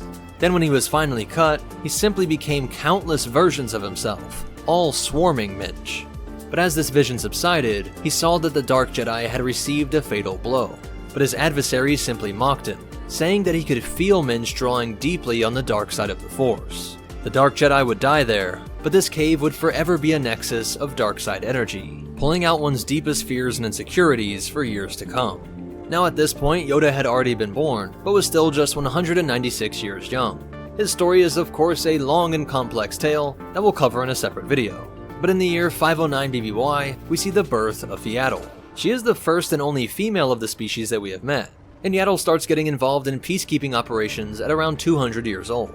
Her master Ploven Kut was killed when the pair were ambushed, and Yaddle was locked up in a deep underground prison. The mad warlord Twi'lek would have her tortured endlessly in order to learn about the Jedi's plans, but she never gave in. As the years went by, the warlord would forget about her and leave Yaddle to rot in her pit, an especially cruel fate for such a long-lived species. She would live in solitary confinement for over a century, surviving on the creatures that were able to make their way into her prison. But eventually she became a part of local legend. They called this mysterious being the One Below, with some ritually sending down food, the being that had been there for as long as the villagers could remember. But this also forced her to devote almost all of her time to meditating on the mysterious will of the Force, and all away from the traditions of the Jedi. She was said to have become one with the Force while still alive, achieving enlightenment in the total darkness of her cave. Yaddle lived so long that she was able to catch the next major tectonic shift, and a massive earthquake caused an opening to form. When she emerged, she refused to join the Jedi Council until she had helped the locals rebuild, these long descendants of those who had imprisoned and tortured her. When Yaddle did return to Coruscant, most could sense that she achieved enlightenment, and almost everybody wanted to admit her to the Jedi Council, but she never even became a knight. So on paper, this was going from being a Padawan to the highest position possible, something that had never been done before. Yoda was the only one against this, a real stickler for formality. But with time, he too saw that she was deserving, granting her the title of Master, and agreeing that she should sit on the Council. It's a good thing Anakin wasn't a big reader, because learning this little chapter of Jedi history would have likely led to an instant dark side transformation. She would train Padawans Oppo Rancis and Brand, but would die in the year 26 BBY. She would use all of her energy to save the civilians of the planet Mawan when a bioweapon was released. Her last words were actually to Anakin, urging him to live up to his role as the Chosen One. Yaddle's time in the cave gave her one of the most unique connections to the Force of any Jedi at this time. She instructed Qui-Gon to study the unifying Force and its connection to the living and cosmic forces. She also developed the long-forbidden martial art of Moraicho, in which a Force user stops the opponent's internal body parts from functioning. This, combined with being able to create Force light, were not known by the other Jedi of this time, but developed in order to adapt in her imprisonment. This unorthodox combination of insights and abilities are what helped her to grasp surely that Skywalker was the chosen one of prophecy. Also, she was the last master to die before the Clone Wars broke out just 4 years later. And of course, in The Mandalorian, we see that there was a new member of the Yoda species. I could speculate that it was one of Palpatine's captured younglings in the Clone Wars TV show, or even a clone of Yoda somehow, or just some random member of the species like all the other ones covered in this video. But most important of all, remember, always be with you, the Force will. 10th level. Thousands of battle droids win. What is your next move? I am the Inquisitor. Welcome. What's up, Meta Nerds? This video will be a complete breakdown of the Pau'an species, looking at their biology, culture, history, homeworld, and impact on the galaxy. The story starts at grid coordinates N19, near Yoda's hideout world Dagobah, and Tarkin's homeworld Eriadu, within the Outer Rim, Taraba's sector, and Utapau system, a star system with a single sun and 7 planets. Utapau is the 4th planet from the sun, the first 2 worlds being searing rock. The 3rd was terrestrial and could be made habitable, while the 5th through 7th are all inhospitable poison gas giants. Utapau itself had 9 moons, a 27-hour day, and 351 days in a year, while being a similar size to Coruscant with a 12,900 kilometer diameter. Its Type 1 atmosphere was breathable to most species, while having a temperate climate and standard gravity, though it was sparse on greenery, being covered in mostly plains, deserts, large stretches of rocky terrain known as the Shrapnel Field, and was most known for its large amount of sinkholes. Though only 0.9% of the surface was covered in water, this wasn't always so. Like Tatooine, this was once covered in water, and over the eons a diverse range of flora and fauna evolved here on Utapau, with the Nos monster, a 26-foot-long carnivore that Obi-Wan believed to be an evolutionary cousin of the Varactyl, and funny enough he may have eaten them, as Nox ribs were a popular dish at Dex's diner. The Jamel was a beast of burden that Kenobi also had opinions about. This may in fact be the slowest creature in the galaxy. Used similarly to the simply named Plains quadruped. Come on, move it! Move it! The 6-foot-wide Gintho spiders had a silk that was so strong it was used in everything from clothes to construction, and many of these became inadvertent allies of the Republic when they wrapped up countless battle droids in their webs, finding them disappointingly inedible, opposed to their main diet of filth beetles and the unlucky rock vulture. This bird was famous around the galaxy for how cool it looked, but sadly we have no visuals. Only the detail that the killing machine Mr. Bones had these cut in his faceplate to look like an Utapau rock vulture. The wind-ravaged areas of this world were filled with flying squid that would mindlessly devour anything that got tangled up with it, and were something all pilots had to account for, both in running into them and making sure none were still attached and eating through something. If you started slipping into a newly forming sinkhole, you might be glad to know that the Rasputi seals would dart at you to devour you before you were suffocated. Depending on how they tore into you, perhaps it was a better end than the slowly swallowing sands. And to make these things even scarier is the fact that they would come out of these sinkholes to snipe a tasty Utai. Well, of course, the most well-known creatures here are the Dactylian and the Varactyl. These are confirmed to be related, though the Dactylian's main meal was Varactyl eggs and newborns, swooping in to eat them, as well as the sentient species, the Pau'ans and Utai, and later the immigrant species, the Amani. The Dactylian were 20 feet tall and 79 feet long, with the Varactyl being just about half that size, and both of these species would become tamed and used for travel and warfare by the Pau'ans throughout their history. The Pau'ans and the Utai are believed to hail from a shared humanoid ancestor that settled this world sometime around 57,000 BBY. And over the millennia, they would achieve a planetary population of 95 million, split 30-70 from Pau'an to Utai. The modern Pau'an evolved to be 1.9 meters tall, or 6 foot 3 inches, with Utai being a little bit more than half of that. With this height came greater strength, and the fact that they lived to be 700 years old eventually led to the Pau'ans naturally becoming the rulers of Utapau. The society the Pau'ans formed pushed the Utai into menial labor to build society, while the Pau'ans managed it, though these species would refer to themselves as a unified Utapauan. And it seems that at some point early on in their history they diverged in their dwelling, with the Utai working below the surface in the endlessly sprawling cave systems, and the managers dwelling on the surface. This loss of contact is likely due to tectonic shifts that collapsed the caves and massive sinkhole entrances. They would eventually identify a continent that was relatively stable, and over time this is where most people consolidated. This shifting and the sinkhole problem was the result of a world ocean that once covered the surface, but it eventually eroded through the hollowed out magma chambers and drained into a subterranean ocean. This carved out even more caverns and resulted in all these sinkholes that led straight to the underground ocean. This fleeing water issue and sinkholes was compounded by newly occurring hyperwind storms that eventually pushed the surface dwellers to seek the shelter of the Utai. They came to call the cave dwellers the Shorts, both due to their height and shorter lifespan, while the Pau'ans were known as the Ancients for their incredibly long lifespan. a shared language developed known as Utapese, though many cultural experiences would still be split down this species divide. Even things like fashion, with these long, thick robes worn by almost all Pau'ans meant to reaffirm their superiority and elongate their look, while almost all Utai dressed in rugged, practical clothing for their menial labor. But there never seemed to be any accounts of cruel oppression or physical violence exerted on the Utai. They were never slaves, and though we can assume there was a level of resentment towards the Pau'ans, they all knew that these gaunt, gray-skinned managers did advance their shared culture in terms of trade, technology, and medicine. Starting with the wind technology that used the very climate change that pushed them below the surface to power a thriving underworld civilization.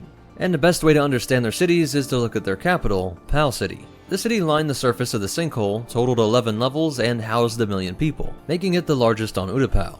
At the lowest level, we find that subterranean ocean, finding it blue-green due to the rich calcium buildup, which many people love to use as pools and grottos for a relaxing soak, though there was always the chance of an off-predator claiming a few Utapauans every year. Right above that, we see the first of the mines, which also ran into cave-dwelling predators mentioned before. But this worked out as the main thing they were mining for were bones. Fossilized bones were mined for use in city construction, called Ossic architecture, digging up the equivalent of ancient whales and enormous reptiles. Their bones built out nearly all buildings on world. At the produce level, we see everything from farms with live animals, labs with artificial products, and hydroponic stations pumping out ocean kelps and cave mold.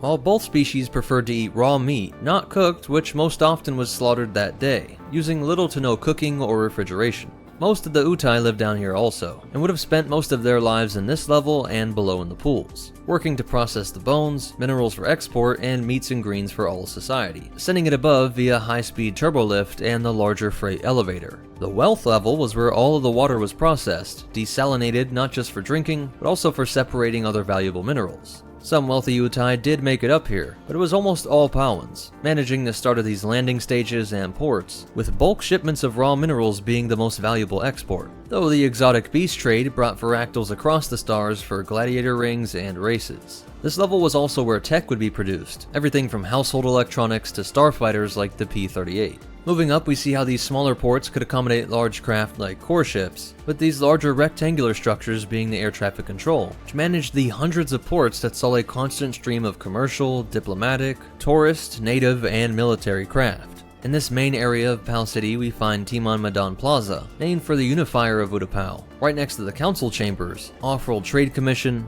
promenade of the 7 guilds that celebrated a unified effort amongst all Utapauans. The Pau'an Cultural Center was leagues above most rivals in the Outer Rim, and in the most luxury residences we see vent holes that provide some fresh air and light. Even though both species preferred the dark, still the sheer scarcity of it made access to sunlight and natural atmosphere the greatest status symbol on Utapau. And while they still had the concept of the penthouse being the most sought after, the ceilings of these most prized after residences did serve a practical purpose, having enormous shock absorbers to minimize the quakes, and working to make the cavern structurally sound, propping up that rock ceiling. This was just one spaceport city built into a sinkhole of at least 100 like it, all run by a complex bureaucracy of Pau'ans, from local administrator, the master of port acting like a mayor, then an advisory committee they were responsible to and assisted by. Each portmaster was a member of a body called the Utapauan Committee, managed by the chairman, who was the planetary leader. Because of their long life and the fact that these positions were like royalty, being the descendants of the original Pau'ans that built the society when they came down from the surface, there was almost no political mobility. No one thought that they could one day become involved in the uppermost ruling class. For example, thousands of years later, Tion Madan, the portmaster of the capital, was a direct descendant of that first leader, Timon Madan.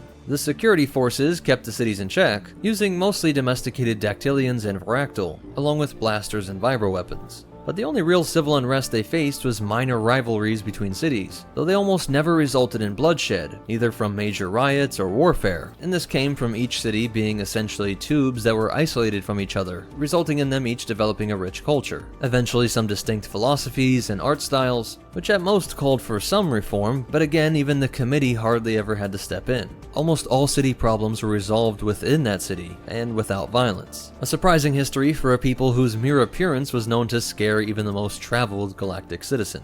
When the Clone Wars kicked off, Utapau was quickly cut off from the Republic. The Trade Federation controlled all imports and exports, and they would eventually try to fight them off by making a stand with a collection of Rendili Star Dreadnoughts, along with their native-built starfighters, though they were quickly overwhelmed by the CIS. and the Techno Union was awarded control over major factories like those in Pal City, pumping out the Mankvim 814 interceptors. This world quickly became a safe house used by General Grievous and much of the Separatist leadership, taking advantage of the still uncharted cave systems and sinkholes, which is why some Hutts like Vito and Chiliac famously said, quote, Utapau is a world of secrets. The security forces tried to hide their Porrax fighters, and when Kenobi arrived in what would prove to be the final moments of the war, Tien Madan worked with the leadership and military remnant to assist the clone army in their liberation. If you have warriors, now is the time. The battle would again see Utapauans united in a single effort, fighting off droid units throughout each level, and launching those hidden fighters to assist the Republic Air Force. But freedom was short-lived, as the newly found Empire was quick to oppress these people, taking full control of the mineral richness here,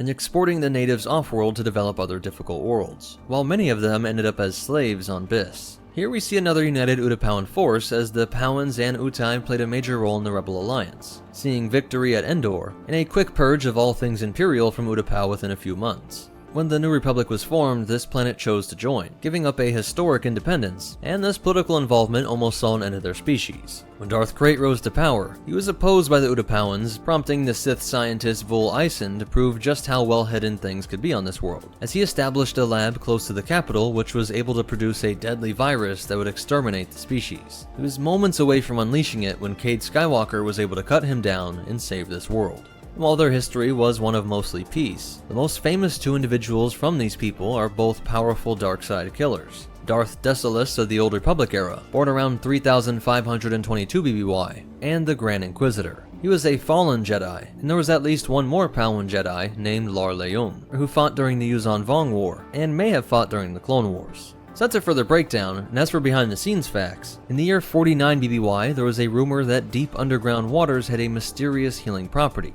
This is one area where the management class stepped in, welcoming the Fad and new visitors, but providing them with normal water, so everybody felt that this claim was just made up. Though still some believe that the Pau'ans in charge knew of certain healing springs, where the mineral combination did something leagues above Bacta, but wanted to keep it for themselves. Knowing the history of Kolto and how it led to Manan becoming a political football, they feared that their mineral springs might attract unwanted attention, and eventually oppression from other worlds. And even stranger is that some believe Utapau was the original homeworld of the Jedi. Perhaps this is connected to those healing springs, and is a claim that stretched back millennia into the Old Republic. It was noticed that the rock vultures were pecking at Grievous's dead body, but were too disgusted by the flesh to actually eat it. Some of the inspiration for the Utapau city-states is similar to Greek city-states, where they had rivalries and would have thought of themselves as Athenians or Lacedaemonians, but still also did see each other as Greeks, and could set aside their differences to face foreign threats like Persians. Utapau was in the original rough draft for A New Hope,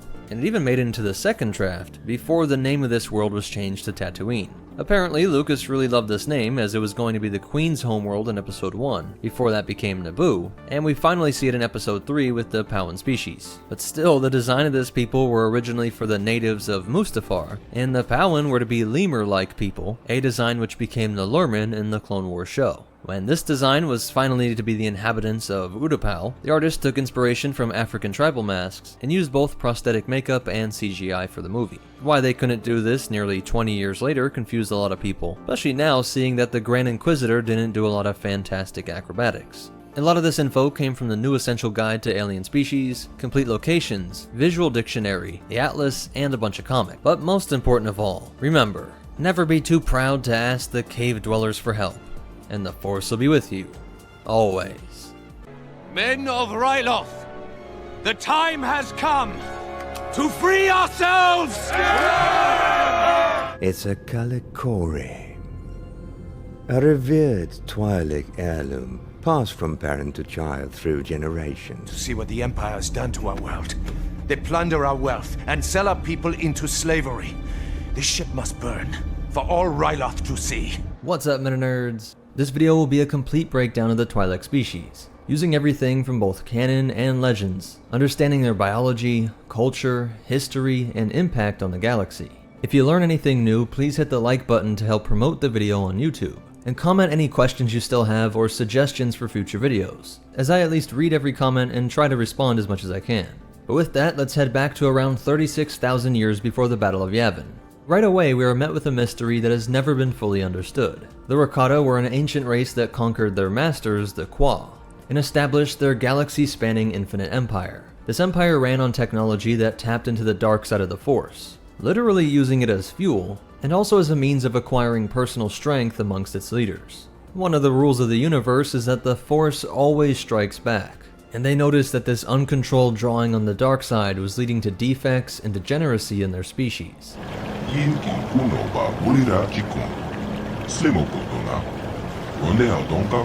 Trying to figure out how to beat this, they created an AI called Asha, and put it in charge of a massive factory that could create living beings, using the building blocks of other sentient species that had a connection to the Force to try and figure out why it was that the Rakata were losing their connection.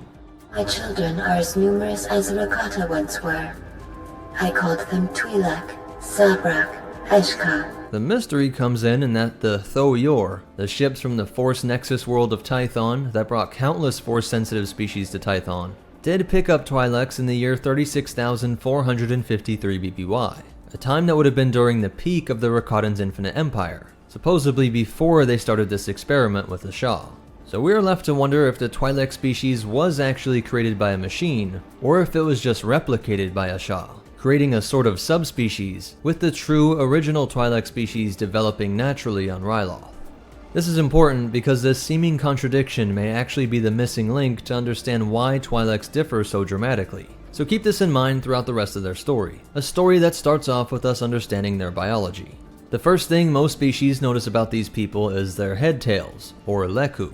In fact, the name that they were called by other species was a conjunction of the galactic basic words twin leku, or Twi'lek. A quick side note here about the pronunciation: Twi'lek, Twi'lek, and Twi'lek are all canonically correct ways to pronounce their species, and you'll even hear members of this species use these different pronunciations. Back to the head tails, this species themselves called them their chun chin, words that in the real language meant left and right. To be completely fluent in Real or Twi'leki required a whole array of nonverbal cues in the form of almost imperceptible movements of the leku, along with more obvious gestures that meant certain things, like crossing both of the tips twice meant I love you, and there were simple movements similar to the wave of a hand that meant things like hello and goodbye. And it is because of this nonverbal communication aspect of the lekus that we see so many of them wearing a headdress. Though it became a cultural norm to wear some sort of headdress, the headdress was actually developed out of a practice by the slavers, who used them as a sort of muzzle. They figured that the Twi'leks could develop a sort of imperceptible sign language, so the original headdresses would greatly restrict the movement of the head tails. It may be why we can still see some Twi'lek slaves with wrappings that go the entire length of each leku, and why Bib Fortuna seems to go out of his way to not wear one. Bib was a stylish man draped in the finest Ryloth silk, and even wrapping his lek around his shoulder in a way that was considered posh, but he makes sure not to partake in this fashion that was born from the slavery of his people. Now some referred to the leku as brain tails, and why this is more accurate than head tails is that the Twi'lek's brain actually extends into the tails, though the large majority of it served as storing of body fat that was useful during times of famine.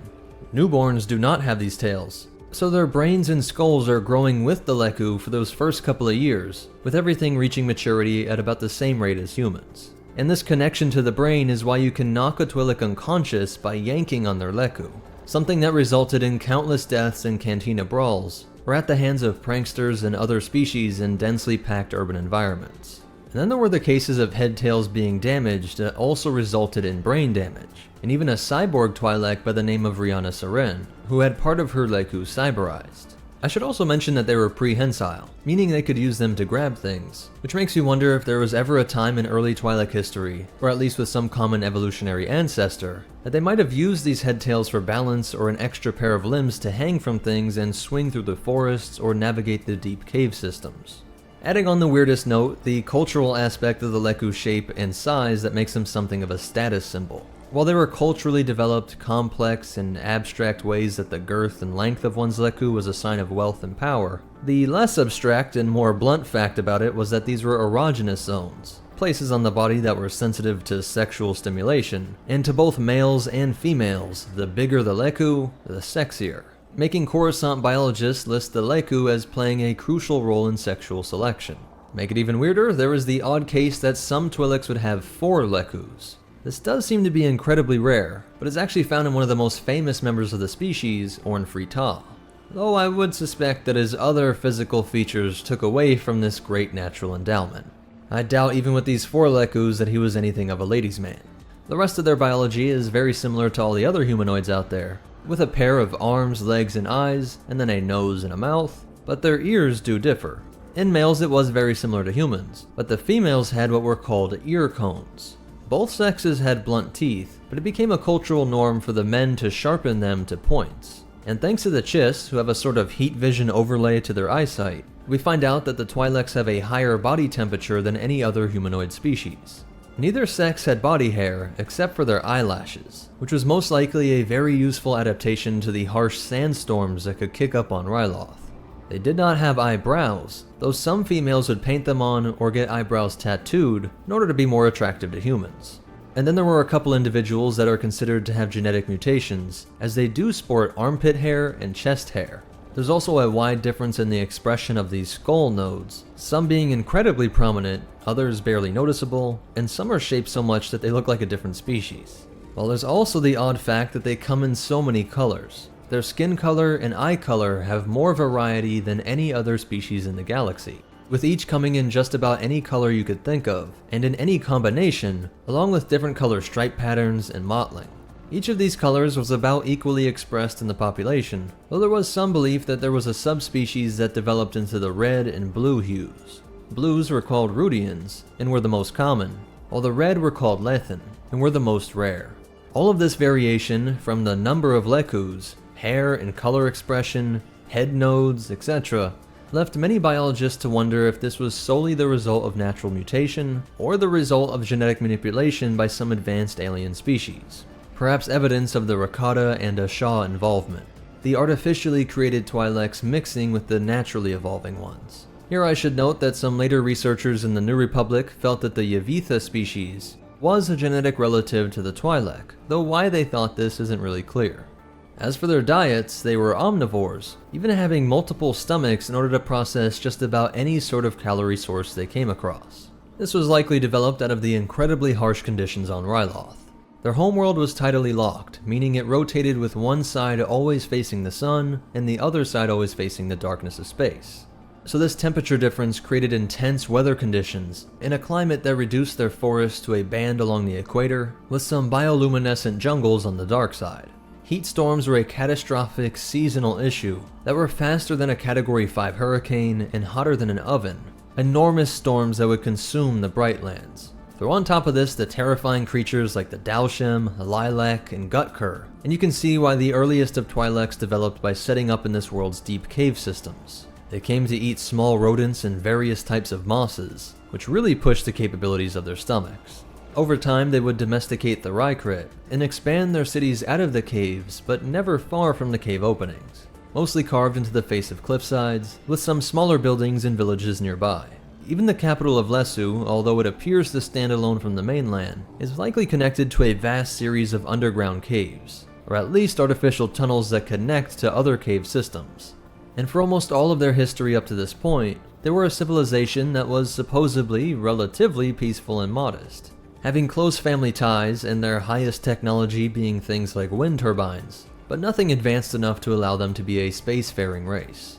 Ryloth would be discovered by Old Republic explorers in the year 10,000 BBY, and the Twi'lek species would quickly go from a simple backwater people to one of the most recognized species in the entire galaxy.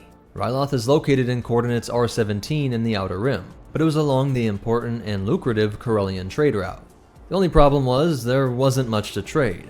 Nobody was interested in their wide array of artisanal molds or cuts of tough Rykrit steaks. At this point, no one had discovered any useful minerals, gases, or oils, nothing that could really fetch a credit in the galactic markets. But there was one thing that caught the eye of the alien visitors. I want you to really think about this. Imagine what it was like from the point of view of the Twi'leks. How strange, scary, and immoral this series of events would be.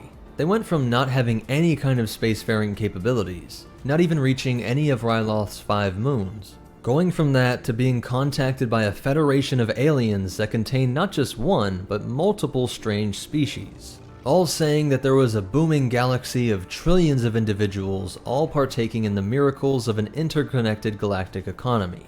Talk of hyperdrives to slip out of this plane of existence, psychic monk warriors that protect the government, in addition to the countless mundane everyday pleasures and goods that could be provided if the Twi'leks would simply join the galaxy at large. But again, what could they offer? These alien visitors took an instant liking to the women of your species, and quickly found out that they could interbreed with them, resulting in no harmful side effects. In fact, a pretty nice mixing of traits, just like you might expect if two humans bred. These aliens say that if you would sell off your women, your people could have access to this miraculous technology. Massive slaver operations were not yet seen on Ryloth. Instead, it would be the individual families that sold off their young girls to the alien visitors. While her family back home would be given a sum of credits that would get their foot in the galactic door. Some males would sell themselves off, and all of this was allowed by the Republic because they were technically indentured servants. They accepted payment for their services, and there was a fixed start date and end date, regardless of whether this wage was so low that no one could ever get out of this bondage, or if the contract range lasted the equivalent of a Twi'lek's lifespan. And so the Twi'lek leadership sacrificed their youth on the altar of high technology. And from then on out, they would be one of the most ubiquitous species in the galaxy. Next to humans, Twi'leks can be seen in more places and on more planets than any other species, all tied to the fact that so many alien species found them attractive, and that the males also sold themselves off to anyone who was buying. So everything from mines and shipyards, clubs and cantinas, to palaces and penthouses were filled with some form of Twi'lek servant. Their government on Ryloth was run by the 5 leaders of the 5 different clans that were based in the 5 largest cities on the planet. They did nothing to stop the trade, and many just reasoned it as being a necessary step in the great leap forward into the galactic economy. One of the ways this was rationalized by some of the clan leaders was that it may have been better for the children to grow up as slaves in a high-tech society than stay back on Ryloth with its gross foods, terrifying beasts, primitive medicines, and yearly fiery death hurricanes. But what was reasoned as necessary for the Twi'leks to catch up to the galaxy would become a staple of this world, and made this species one synonymous with slavery. As the trade grew, it was no longer families selling off their children, but many Twi'leks took up the new profession of slaver, launching raids on villages to collect as many people as possible, often with the assistance of high-tech alien weaponry. And then things got even worse. With the advanced medicine, communications, travel, and entertainment, came the tech that could do more detailed scans of their homeworld. It was discovered that the surface of Ryloth contained incredible quantities of a psychoactive substance, one that would come to be known as Rill Spice. Various worlds like Kessel had spice, but Rill was unique to this world, and hence the name. It had a unique combination of euphoric and sedative properties that combined excellently with another type of spice known as Glitter Stem to produce the new drug Glitteril, a process that involved feeding Rill to an energy spider and distilling this compound out of the spider's excrement. Users across the galaxy didn't care how it was made, they just loved the high. And almost overnight, Rill became one of the most expensive substances in the galaxy. The slaver warlords now went into the drug trade, and Ryloth was quickly becoming scarred by countless mining operations. Again, their 5-clan government did not intervene, either being impotent or outright corrupt, as there does not seem to be any recorded pushback during this time. And while many Twi'leks had hopes that they would quickly become the wealthiest people in the galaxy, the Hutts had other plans. The Hutt cartels were at the peak of their power during this time, having fleets of ships that were behind only the Republic, Sith, and Chiss, and so taking over a bunch of feuding warlords was child's play. The Hutts were already the masters of the galaxy's vice trade, having the infrastructure and connections to keep the Rill Spice flowing to every part of the galaxy. This drug went from the Twi'lek's golden ticket to the Durasteel chains that brought them even more slavery. Over the next several millennia, the Hutts would turn Ryloth into one big slave camp and drug production site. And it should be noted that the Republic claims that the slave trade started with the Hutts, but this may just be semantics, as there were accounts of Twi'leks being sold off as entertainers long before the Hutt invasion. It's just that with the Hutts came open slave markets, with no pretense of indentured servitude, but from the point of view of the girls who danced their entire lives in cantinas, slavery was not some new Hutt invention. The Sith Empire also had no qualms with saying that their strength came from the subjugation of various slaves, but the Republic had to claim a higher ideal. And the explosion of outright slavery under the Hutts of this era is what's being used by Republic historians to act like the Hutts brought this sin to Ryloth, when in reality the Hutts only refined and expanded the practice that began that fateful day when those old Republic explorers set foot on Ryloth, and both the people of the Republic and Twi'lek families began trading people for goods and services. This Hutt cartel reign is what permanently changed the galactic census, with only 1 billion Twi'leks residing on world, with 24% of the population being alien species. A vast majority of Twi'leks were found off-world, spread over countless planets, and over the generations many felt no connection to Ryloth. Just the generic, galactic basic-speaking monoculture that developed in massive melting pots like Coruscant. This Hutt rule would traumatize the Twi'lek consciousness, with even senators in the New Republic era circa 35 ABY, reminding the galaxy of their time under the fat green thumb of the Hutt overlords. The history of my planet and my people is well known. For centuries, we suffered under the oppression of the Hutts and their criminal enterprises.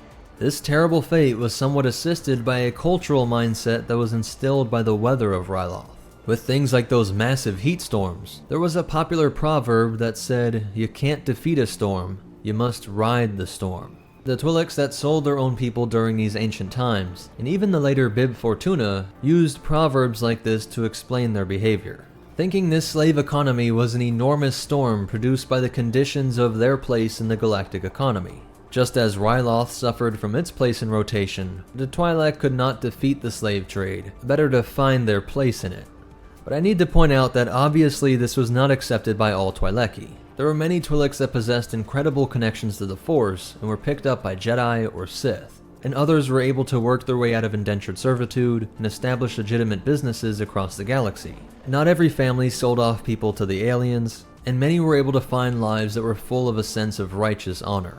Several would join the Mandalorians, a people that may have seemed like war-loving monsters, but from the Twi'lek point of view, they just saw a people that ran their society in a pure meritocracy. If you could earn your respect, you got it. Mandalorians did start off as the name of a species, but very early on in their history they started to include any species that would vow to live in accordance with the Mandalorian codes of honor, a reaction to a time when the Mandalorians lost their homeworld, something many Twi'leks felt a connection to, as many felt that Ryloth was lost to the Hutts.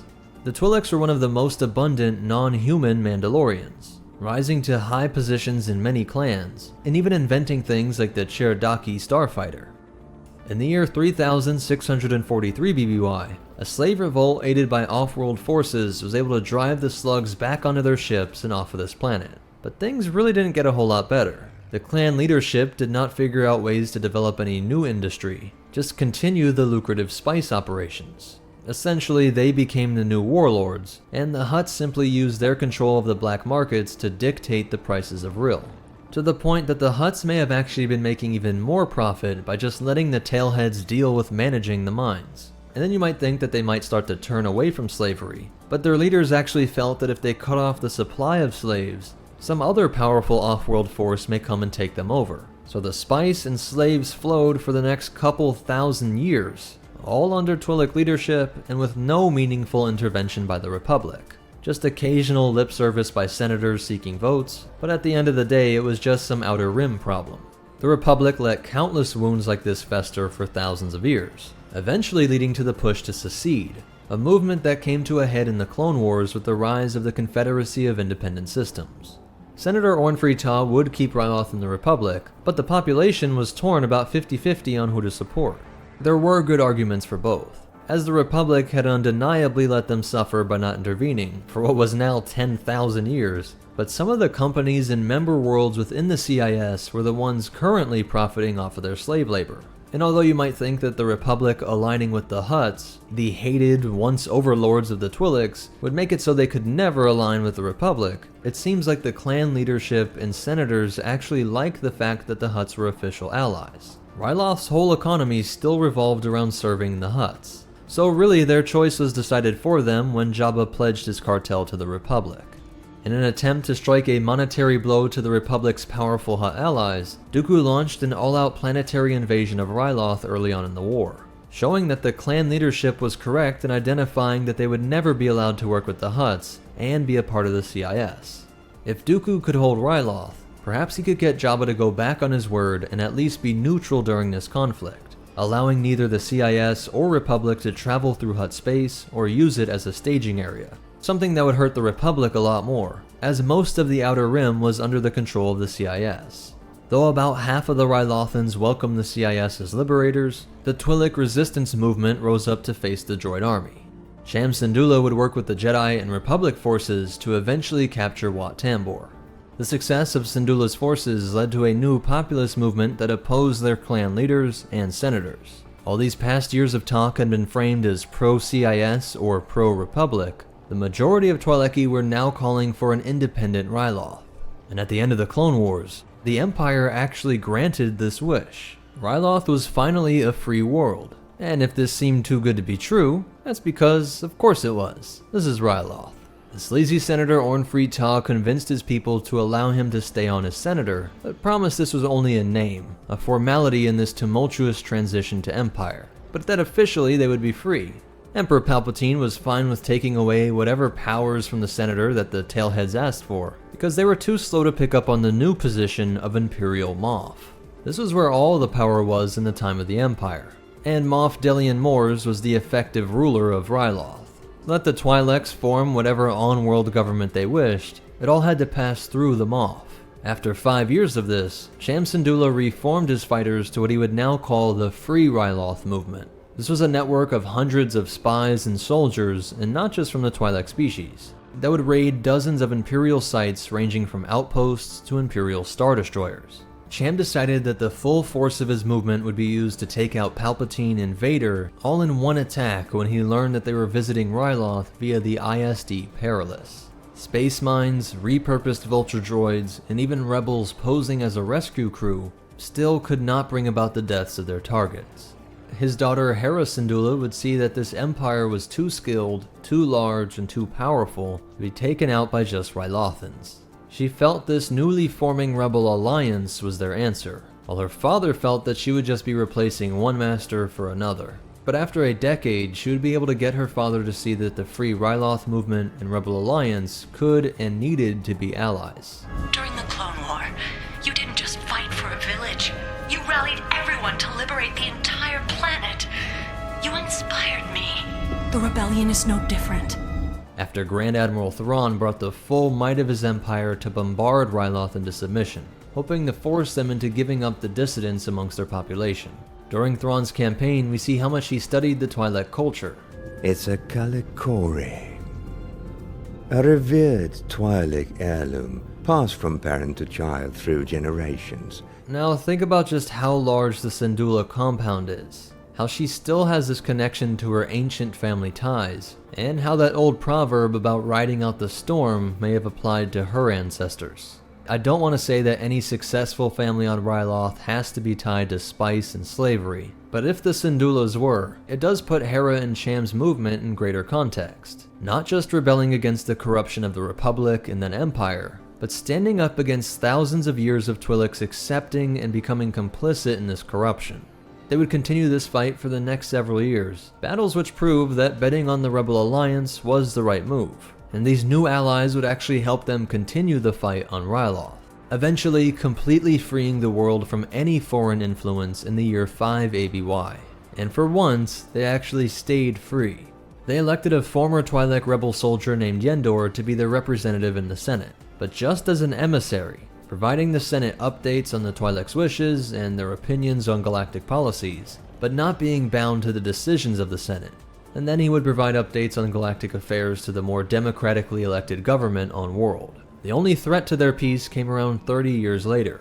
After the abrupt death of Jabba the Hutt, there had been a power vacuum that attracted thugs from every parsec, all wanting to be the next big infamous mob boss. A Nikto by the name of Rinrir Vendai was quickly earning this reputation in the underworld, and his organization relied on the font of real spice.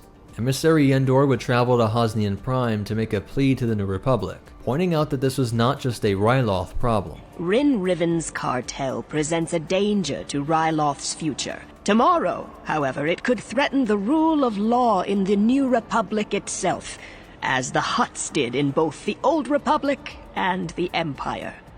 Leia would personally investigate and discover that this crime empire was being sponsored by some mysterious military organization in the unknown regions.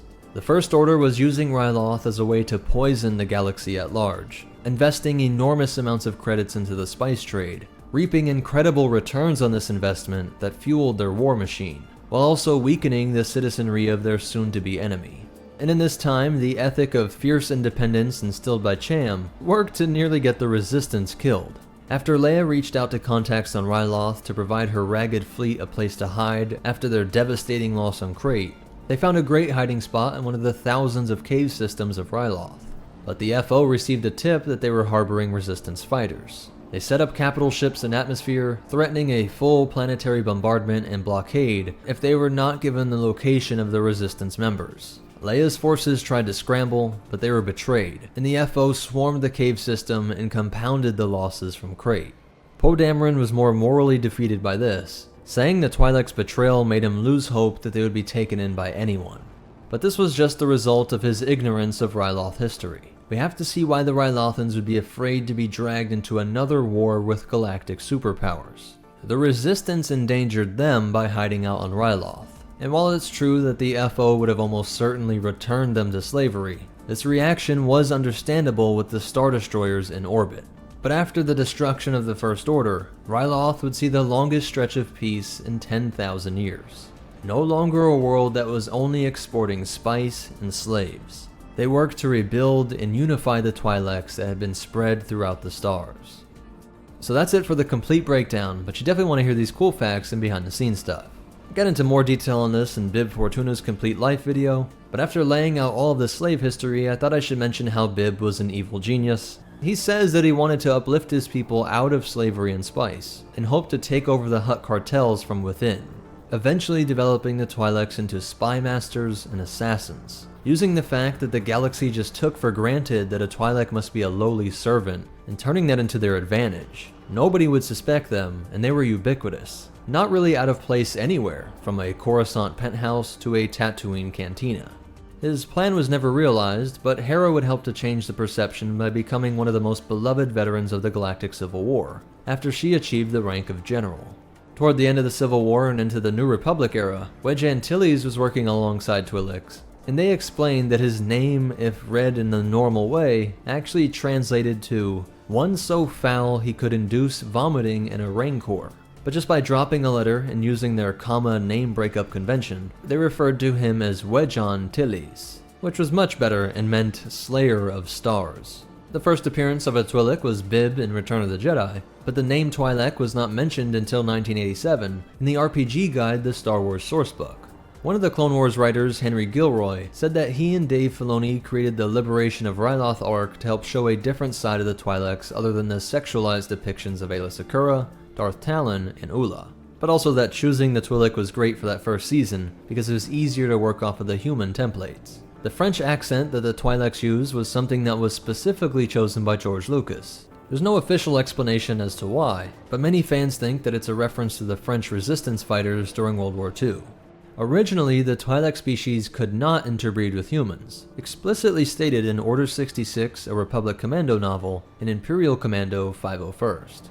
They state that if you were to transfer something to the womb, it required extensive genetic engineering. And related to this subject, have some fun with, or be horrified by, what you can find when Googling Twi'lek on Google. There are so many people asking weird questions that when you type in something like Twi'lek Sith, so many people have also searched why are Twi'leks so attractive that Google has the snippet already queued up for you, with a hilariously circular answer. The X-Wing video game called their homeworld Twi'lek, and over the years they've been seen in almost every Star Wars game created. And as for some lore resources, canon stuff comes from the books Star Wars Absolutely Everything You Need to Know, Complete Visual Dictionary, A New Dawn, Galactic Atlas, and the Star Wars Sourcebook. While in Legends there's the Essential Guide to Alien Species, Guide to Characters, Ultimate Alien Anthology, and the Force and Destiny Core Rulebook.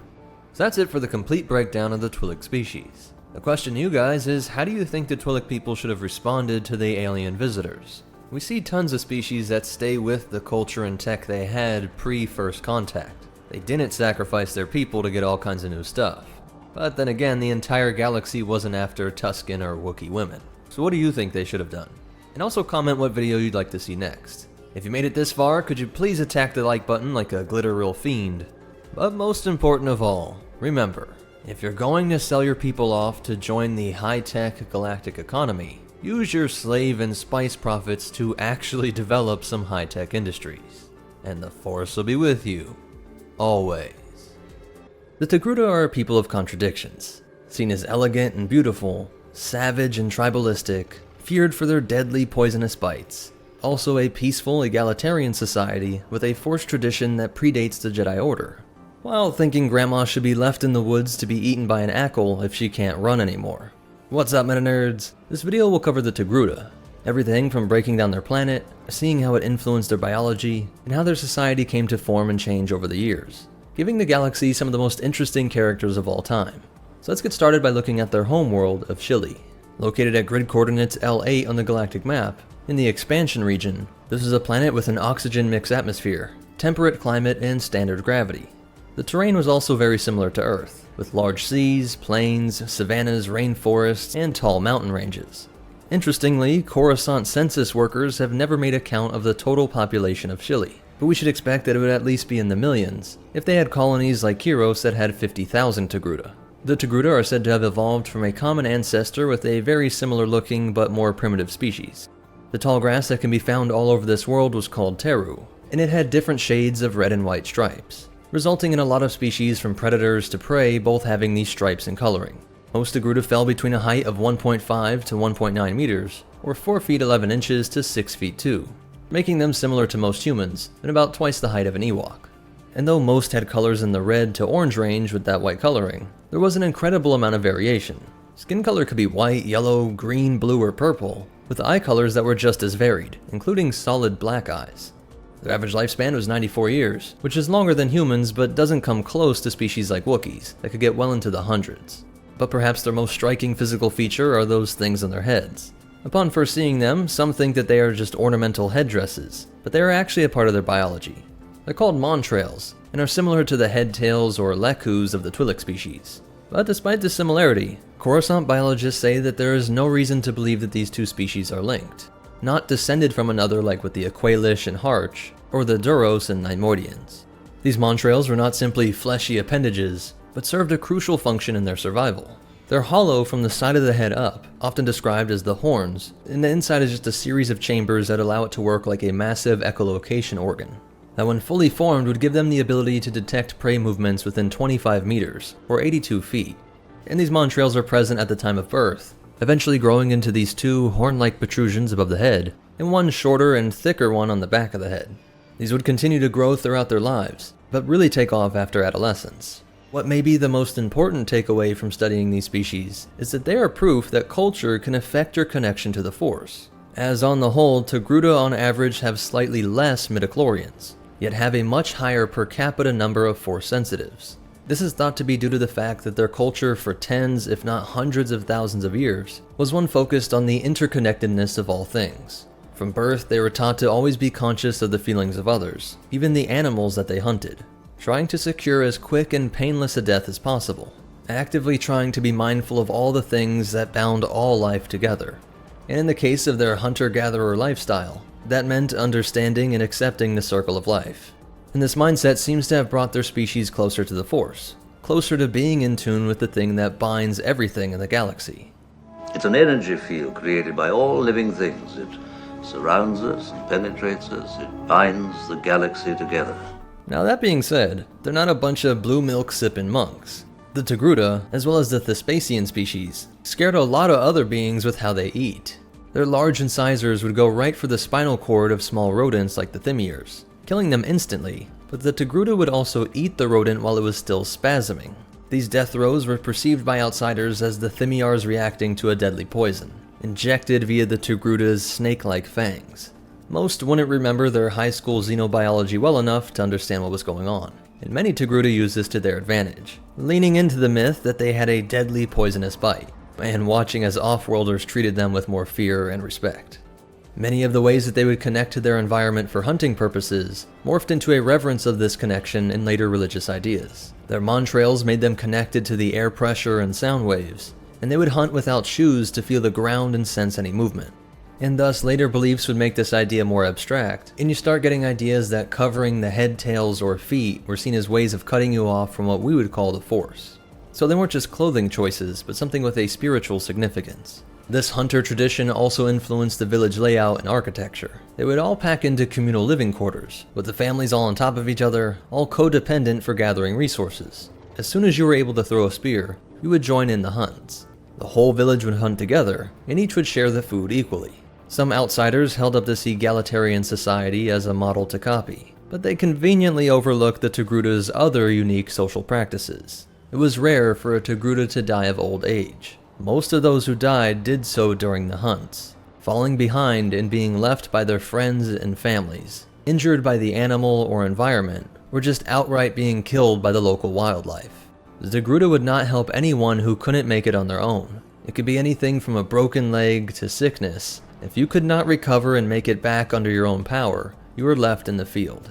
Most outsiders saw this as a chilling coldness of these people, but the Togruta tied it back to their view on the circle of life. If this person was not healthy enough to continue on by themselves, they should no longer take the life of a healthy creature killed during the hunt, or consume the resources gathered from the land. Ahsoka would keep up most of the traditions of her people, but likely would have opposed this ideology with her exposure to the Jedi Order. She is one of the most compassionate Jedi we meet, always concerned about helping those that can't help themselves, even droids. So I can't imagine she would let a mother die alone in a jungle, being ripped apart by predators, just because this Mama Gruta slipped and broke her leg. But because they saw this weakness as something to let die off quickly, they were also proud to display their vitality. Togruta were often seen wearing the pelts or bone jewelry made from their prey, being both a sign of adulthood, and then later one of the only sorts of status symbols in their society.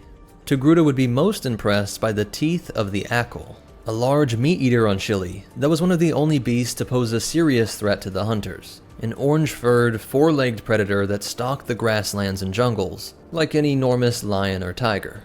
Though almost everything was done communally, to wear the Akal teeth you had to kill it by yourself.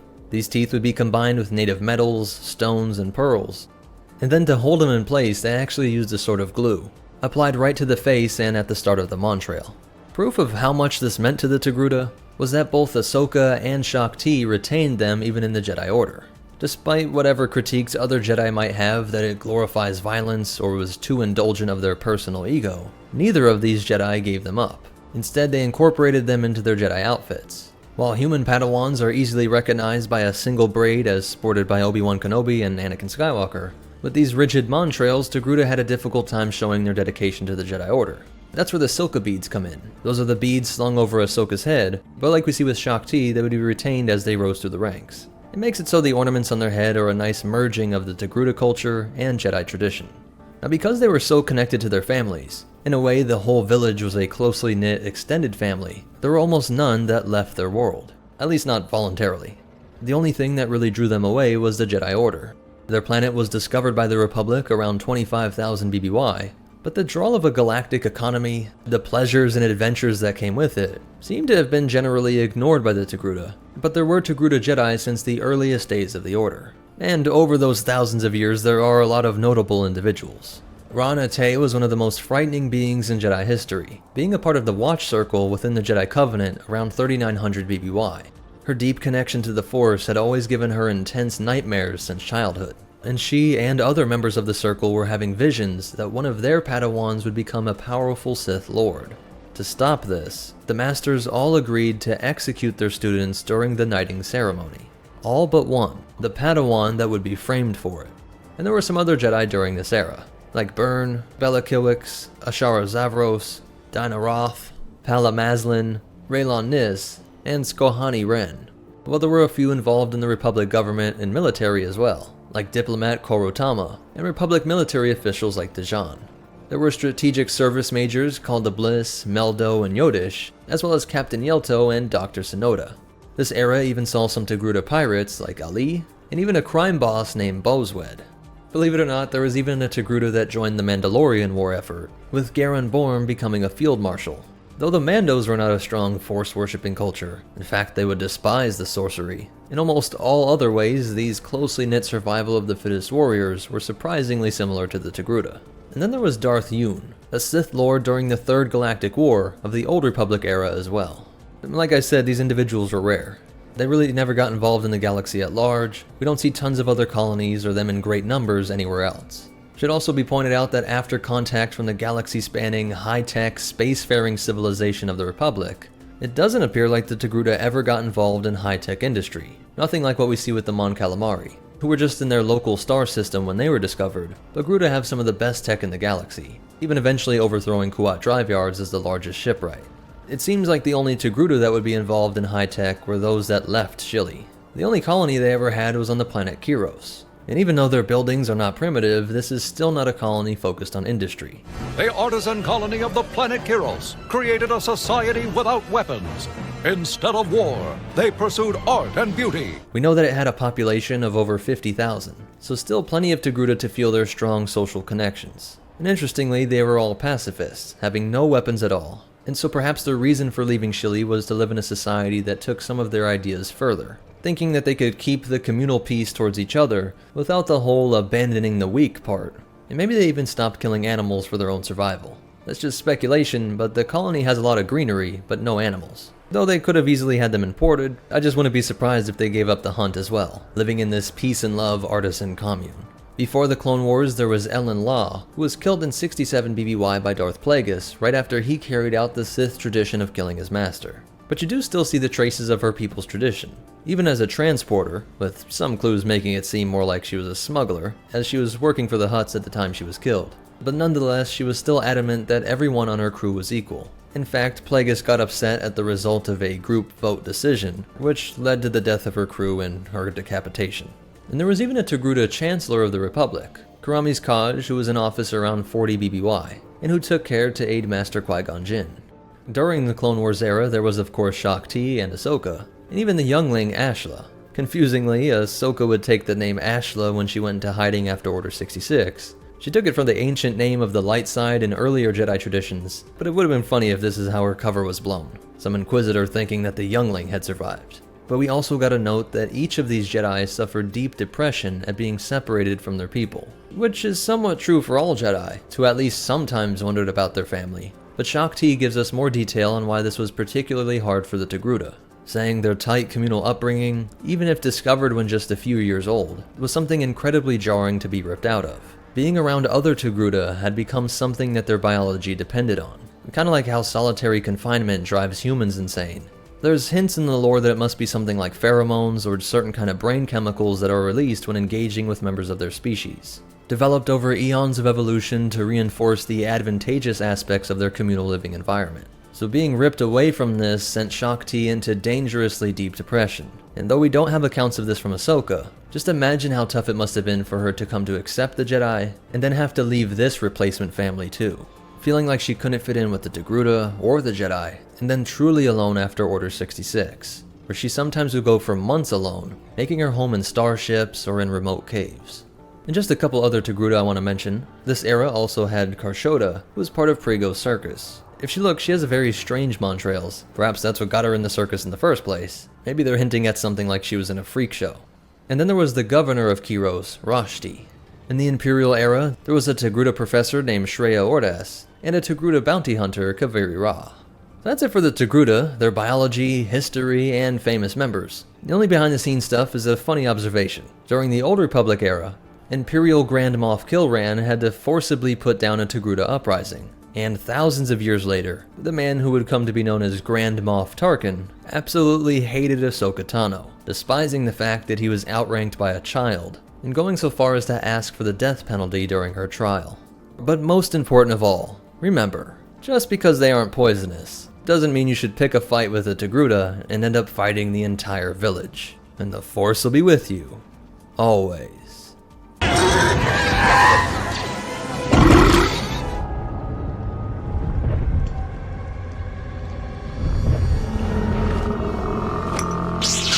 What's up, Meta Nerds? This video will be a complete breakdown of one of the strangest, complex, and horrifying species in the galaxy, the Sarlacc, looking into its biology, semi-sentience, and connection to consciousness and perhaps the Force, as well as its impact on the galaxy and individuals that had run-ins with this hidden terror.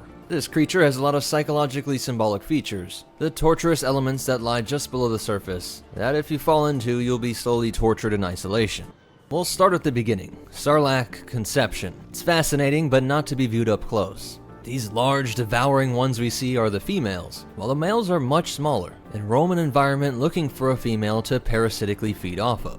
It will attach to her and siphon off nutrients, and she will physically wither during this process. The original male will absorb the body of the female, to the point that she is considered devoured, but the spore production sac is retained intact. So really it is now a combined male-female creature, and releases its sperm equivalent into the equivalent of eggs absorbed by the female. As this melded couple being would now dedicate all effort to fertilizing these spores. The sac is growing in size and building up an incredible pressure, and keep in mind this entire process takes thousands of years from boy meets girl to parasitically feeding, and then the birth of the next generation, which is a dramatic and grotesque explosion that marks the death of this merged being in a bloody Sarlacc geyser, which shoots up out of the ground, projecting its fertilized spores miles up into the atmosphere, with enough power to actually escape most planets. The best Coruscanti biologists agree that the Sarlacc is one of the most ancient species in the galaxy, and because its spores can survive in space for thousands of years, there is little hope that its original homeworld will ever be identified, and numerous cultures have mythological stories revolving around these creatures, the most notable being the Tusken Raiders, who swore that the Sarlacc was a self-created god that gave birth to itself in the core of Tatooine, long before their sun split in two. The end of the world would come about when the Sarlacc devoured all of Tatooine, and the beast would be forced to devour itself, presumably marking the end of all existence. When these spores, called Sarlacci, came into contact with any source of plant or animal life, it would start to devour it like a leech or tick, eventually growing in size to reach its larval stage. Now it could travel around its environment to hunt new prey, with its tentacle-like appendages pulling things into its layers of teeth and mouths. Growing larger, they reached this adolescent period about half the size of a human, and they would furiously hunt down their prey with blistering speed, and now fully formed tongue and mouth that would operate much like its final form. But in this proactive hunting phase, they would swarm on anything that came in their path. Between the spore and adolescent phase, nearly all of them would die, as all cultures and even animals knew that when they met a Sarlacc pack, they had to attempt to eradicate it immediately. You could imagine that even at times of war, there must have been things like ceasefires to deal with the greater threat of roaming Sarlaccs. Civilizations taking a break before they got back to fighting each other. But the ones that did survive enter into a sort of teenager, young adult phase. And one of the first signs of a deeper intelligence is that it would start to challenge much larger prey in hopes of being swallowed whole. This was a much easier way to capture calories, as they would devour the host from the inside out, until the creature died, and then that corpse was still dined on for weeks, until not even the bones remained.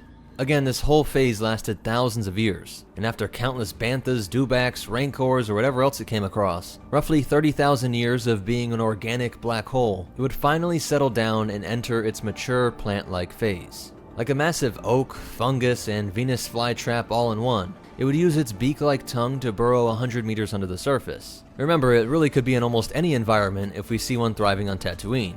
And on jungle worlds, you could imagine they had much more calories, and would grow even larger or at least support many more Sarlaccs.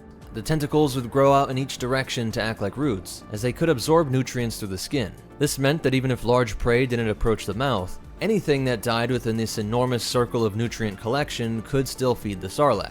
This thing lives on scales of thousands of years, so all the little bugs, rodents, microbes, and big game that died and dissolved would provide that little bit of sustenance as it worked its way into the sands or soil. These terrors were so large that most cultures knew to avoid entire areas around a buried Sarlacc, and all the animals also knew these areas were off limits. So the Sarlacc victims were usually the young of these animals that got separated from the pack, or visitors from other worlds that did not know the area. The tendrils around the mouth would emit pheromones and odors that lured in many types of species, being able to mimic thousands of plants and animal smells, so that the ignorant or desperate come close enough to be snatched up. If it tried to escape, it would be impaled by the thousands of razor-sharp, meter-long teeth, as this fleshy mouth would undulate to ensure the target was pierced and killed. Then the tendrils could use the teeth to rip larger prey like banthas up into smaller chunks, but because this creature lived so long and prey tried so hard to avoid it, could go extremely long between meals. in part due to those roots picking up nutrients, but also because when it did swallow its prey whole, it purposely kept it alive in its stomach to be digested on for eons. In his belly you will find a new definition of pain and suffering, as you are slowly digested over 1,000 years. Once you make it past the hardened beak-like exterior of the main tongue, you pass through a 3-meter wide mouth, and beyond that a sand trap that would keep soils from passing into the stomachs. Right before the digestion begins, you pass through a jungle of stinging tentacles that inject a neurotoxin that paralyzes the victim and makes for easier transport to the proper stomach. Boba likely recovered from the neurotoxin because of his suit and his experience from a life as a bounty hunter, as he once survived falling into a patch of poisonous Zabar fungus in his youth, faking his death when attacked by General Grievous, who was certain that Boba must be dead if he was caught up in these toxins. So some combination of his resolve, genetics, and technology in the suit helps him to regain control of his body in the Sarlacc. Just past these toxic tendrils, we see the first sign of one of the strangest aspects of this creature, making it one of the most interesting in the galaxy. Sarlacc biology may hold the key to understanding the connection between our physical bodies and metaphysical aspects like consciousness, as it is somehow able to keep personal identities alive and thinking, even though the original host body was dissolved into the Sarlacc flesh. In fact, it can detect the intelligence of the victim as it passes this area. If it's a mindless animal, it will be dropped down into the main stomach, still devoured over centuries and lined with countless meat cubbies to maintain the slowly dissolving prey. But these two side stomachs were used for intelligent prey, those with something we might call a soul. Coruscant biologists haven't the slightest clue how this works, but many spiritual groups like the Jedi suspect that it must be some sort of Force sensitivity. If the Force enables one to retain their consciousness after death, it must be related to consciousness itself. And since we know of some creatures like the Ysalmiri, Voxen, and Lothwolf use their Force connection for various purposes, it is reasonable to conclude that this ancient creature could also be in tune somehow. But stranger yet is that once the body is dissolved, the consciousness is trapped in the flesh of the Sarlacc, joining a sort of hive mind or server with digital avatars trapped in a dreamlike state, with glimpses of their past life breaking through to their awareness of this bloody red flesh walls of hell. Boba's survival made him an unexpected hero to xenobiologists everywhere, as legends have it that when a scientist got hold of a hollow recorder from Boba's helmet, he discovered a new disturbing aspect to the Sarlacc. By using its connection to the consciousness of its victims, it would also use a sort of telepathic torture, causing nightmare-like visions as Boba was reacting to and fighting things that were not actually on the recording. If he had stayed too long, he too would have been swallowed up into the consciousness, and specifically this one on Tatooine had swallowed several Jedi over its 30,000 plus year lifespan. For some reference, that's older than the Old Republic and Sith Empire, older even than the Prime Jedi and Jedi Order, and over this nearly entire recorded galactic history, it swallowed at least 2 Jedi, one by the name of Suzeho and the other one lost to time. Suzeho was digested for several thousand years, and his consciousness was in this constant torture and communion with his captor. While his final body faded into the cells of the Sarlacc, so too did his mind. His mind was embodied in this very hell that swallowed him, and he would communicate with the victims over millennia, learning of galactic affairs from the other Jedi and travelers like wayward settlers and hunters. Legends say Boba would have lengthy conversations with this voice in his head, which at this point swore to Fett that it was the Sarlacc itself.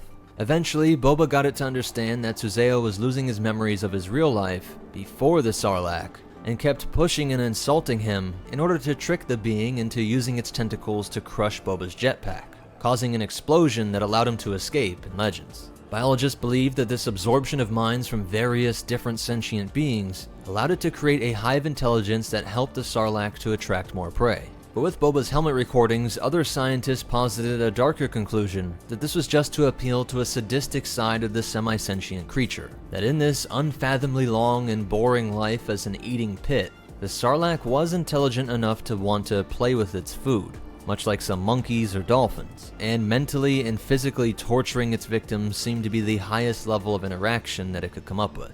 Or at least this one on Tatooine. Perhaps other Sarlaccses used their intelligences differently. And this is just kind of crazy speculation of my own, but if it does have these weird sort of telepathic powers, who knows what role it could have played when Jabba was carrying out his execution. As we know, many Force wielders do not believe in coincidences, and Han getting that lucky hit on Boba was a hell of a coinkydink. Crazy for sure, but something fun to think about. There were a few other people that did escape this fate, like Zorba the Hutt, who claimed the monster threw him up because even Sarlacc knew they couldn't digest a hearty Hutt. Though no one believed this, but they also couldn't provide an alternative. One 15-year-old daughter of moisture farmers was running from stormtroopers when she stumbled into the pit, only to have the stormtroopers devoured, while she was thrown back out to the sand. And then there was Starkiller's battle with Shaak Ti on Felucia. She was with the Felucian locals, who had a religious reverence for the Sarlacc, calling it the Ancient Abyss, and using it for ritual sacrifices since time immemorial. The battle would take them into the mouth, where the Jedi would be able to use the Force to take control of the tentacles, which almost swallowed up Vader's apprentice. But his resolve and powers in the dark side forced Shaak Ti to give up the fight and fall into the mouth, where she appears to have become one with the Force. And speaking of these Jedi, the oldest lightsaber form, Form 1, which was the first one taught to all members of the Jedi Order, was called Shi-Cho, or the Way of the Sarlacc.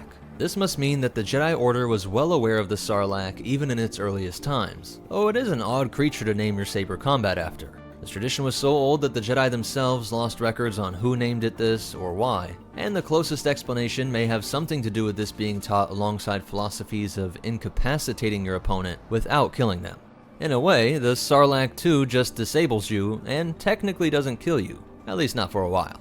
A few more things to look at in this cross-section is the multiple hearts that are paired with multiple lungs, which keep blood flowing throughout the miles of veins and arteries, which actually grew like roots into the victims, and also moved digestive enzymes, meaning the prey was being digested from the outside in and inside out, presumed to have created a constant boiling and burning sensation. Some of these would grow out to act more like roots, collecting moisture from the soil, and even the great tendrils towards the base are called the anchored root system, pointing at the debate on whether this should be considered an animal or plant or something unique in between. And all of the main body was covered in a thick layer of plate-like armor coating. In its environment, many would develop a symbiotic relationship with the birds or small creatures like the Urusai, which clean its teeth and tentacles. Some animals like the Anuba would use the Sarlacc as a hunting aid, herding their prey towards the pit, where the prey would choose to risk charging into the Anuba pack instead of trying its luck with certain and worse death than the Sarlacc. Its only known predator was to be a fully grown krayt dragon, as nothing else really is this large and mobile. Jabba was advised to destroy the Sarlacc in the Great Pit of Carkoon several times, but it was one of his most prized collections, definitely his most fear-inducing pet. Rancor shows are great and could be done on short notice, but you could make a real memorable party out of a Sarlacc execution. And then there were some scientists that kept alive dream uses of this creature. There was the hope that you could study ancient versions of species that were still being kept alive in their stomachs. But the Holy Grail was to find how the preservation enzymes in the stomach kept flesh alive for thousands of years. It's ironic to think that Boba would have to maintain intense Bacta treatments for the wounds inflicted by the Sarlacc, but in the future, the next miracle healing fluid that might finally replace the blue juice may come from this horrific creature, rescuing the Holy Grail of immortality from the depths of hell itself.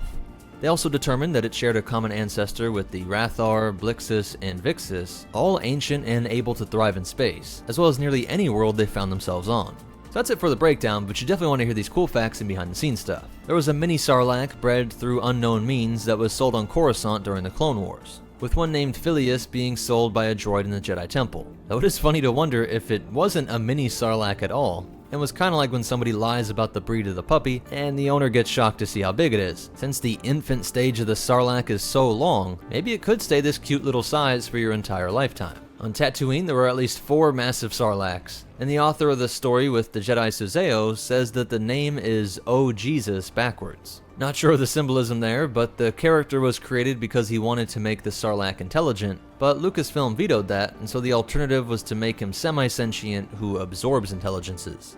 The sounds of the Sarlacc were created from alligator hissing sounds, mixed with the sounds from the stomachs of the Return of the Jedi crew after they ate a bunch of pizza. Yes, that's true.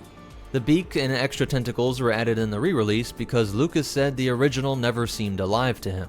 The male attaching to the female to mate was based on the anglerfish, and nothing says this explicitly, but many believe that it was based on the sandworm from Dune, and we find the Sarlacc is in the Dune Sea, and Lucas acknowledges inspiration from the novel, which also had large desert vehicles called sandcrawlers, and the drug Spice. Sarlacc has appeared in a ton of games like Super Star Wars and Force Unleashed, and expanded upon in books like The Essential Guide to Alien Species, Atlas, and Ultimate Star Wars. And there's a bit of lore that is confusing, but too potentially cool to not mention. It's said that in rare cases where the Sarlacc's stomach was too filled with food, It wouldn't throw up the excess. Instead, it seems to be saying that it would be able to integrate the beings and direct food into them, augmenting its own stomach with the numerous smaller stomachs of its prey.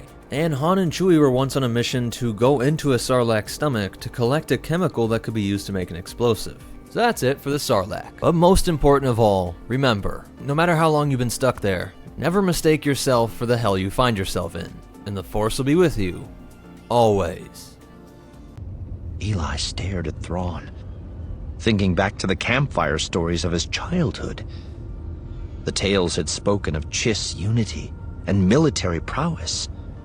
Never once had the stories talked about them exiling one another. What's up, meta nerds? This video is going to cover every bit of lore on the Chiss species in both canon and legends. When something is mutually exclusive, I will put a legends or canon tab on screen if you care about that distinction. A lot of the detail will come from this most famous of Chiss, but we also get plenty of accounts from other species who interacted with the mysterious blue-skinned outsiders. And by the end, you'll see just how important the Chiss species are to the entire galaxy. In effect, being the people that keep the demons of the deep from emerging, from breaking the surface, breaking out of the unknown regions to the parts of the galaxy we're more familiar with. How they are the leaders of this sort of parallel dimension, only coming through to spy on other civilizations, and hoping to work with the Emperor in his fight against an ancient evil that Lord Sidious himself had only caught glimpses of, but which he knew was far greater in power. As you'll see in this video, the Chiss are all about absorbing as much information as possible in the most efficient manner. To start this tale, we need to go back to around 100,000 years before the Battle of Yavin, when the Celestials were designing the galaxy. The Celestials, beings like the father, son, and daughter found on Mortis, once manipulated everything from the placement of stars and planets to the creation of new species, planting them across the galaxy, and even constructing enormous craft for various roles over the ages. Most Coruscanti researchers believe that the Celestials created the human race, either on Coruscant or that they were moved to this world at some later date. Though some theories believe that they were created by the Rakata, there's more pointing to the Celestials, simply for the fact that they are the true original masters of the galaxy. And even though the Rakata made a bunch of humanoid species like the Zabrak or Twi'lek, this human shape was there first, and is seen in countless species across the galaxy, linked to their shared creator in the form of Celestials. Now, genetic studies done by both Imperial scientists and those within the Chiss Ascendancy show that they are genetically very similar to humans. They concluded from this that the Chiss were the long-lost evolutionary cousins of humans. But it's also the possibility that they were created by the Celestials separately, that perhaps this shared genetic code may point to the Celestials working from a base code template, something like you might do with a computer code for a website or video game, reworking some elements for this new project, but not building a completely new code from scratch. Why this distinction matters is because of how the Celestials disappeared from the galaxy. You see, their mastery did not just extend to matter, but even into a multiverse. The only Celestials we ever see are on Mortis, which is not in our dimension. As we saw during the Clone Wars, two ships could appear to be in the same spot in the normal galaxy, but the Jedi had been pulled into this other dimension with the Celestials. We're at the rendezvous point awaiting your arrival. Where are you? Sir, we are at the rendezvous point, and there's no sign of you in our scanners. Oh, come on. That's impossible. In the Celestial civilization's golden age, they came into contact with an interdimensional being known as the Nal Nal. Accounts from this come to us from a being known to the Chiss as Waru, another interdimensional organism that may have come from the same original dimension, as both were gray ooze, shape-shifting creatures that were bent on consuming life. Waru just wanted to use his unique connection with something akin to the Force to get back to his home dimension. But Nal Nal was like a plague, a virus that could not be stopped despite the best efforts by the masters and architects of the stars. They decided that their only option was to cut off its spread, to collapse areas of space-time, and make hyperlanes to this area impossible.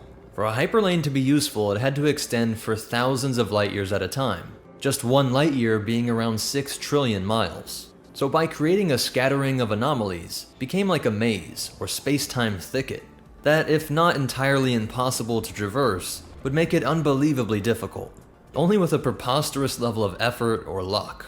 This worked to save the galaxy that we know, while resulting in this bisection that would forever sentence this third of the map to be referred to simply as the Unknown Regions. Remember, though they may have been a species created separately by the Celestials, the Chiss believed themselves to be descendants of humans that had been trapped in wild space. And there was a human sleeper ship that was lost in this area around 27,500 BBY, though it's unclear if these became the colonists on the world Scylla, which at that time was a lush tropical world. But this planet's migration through space put it into an ice age, compounding the trials for these people.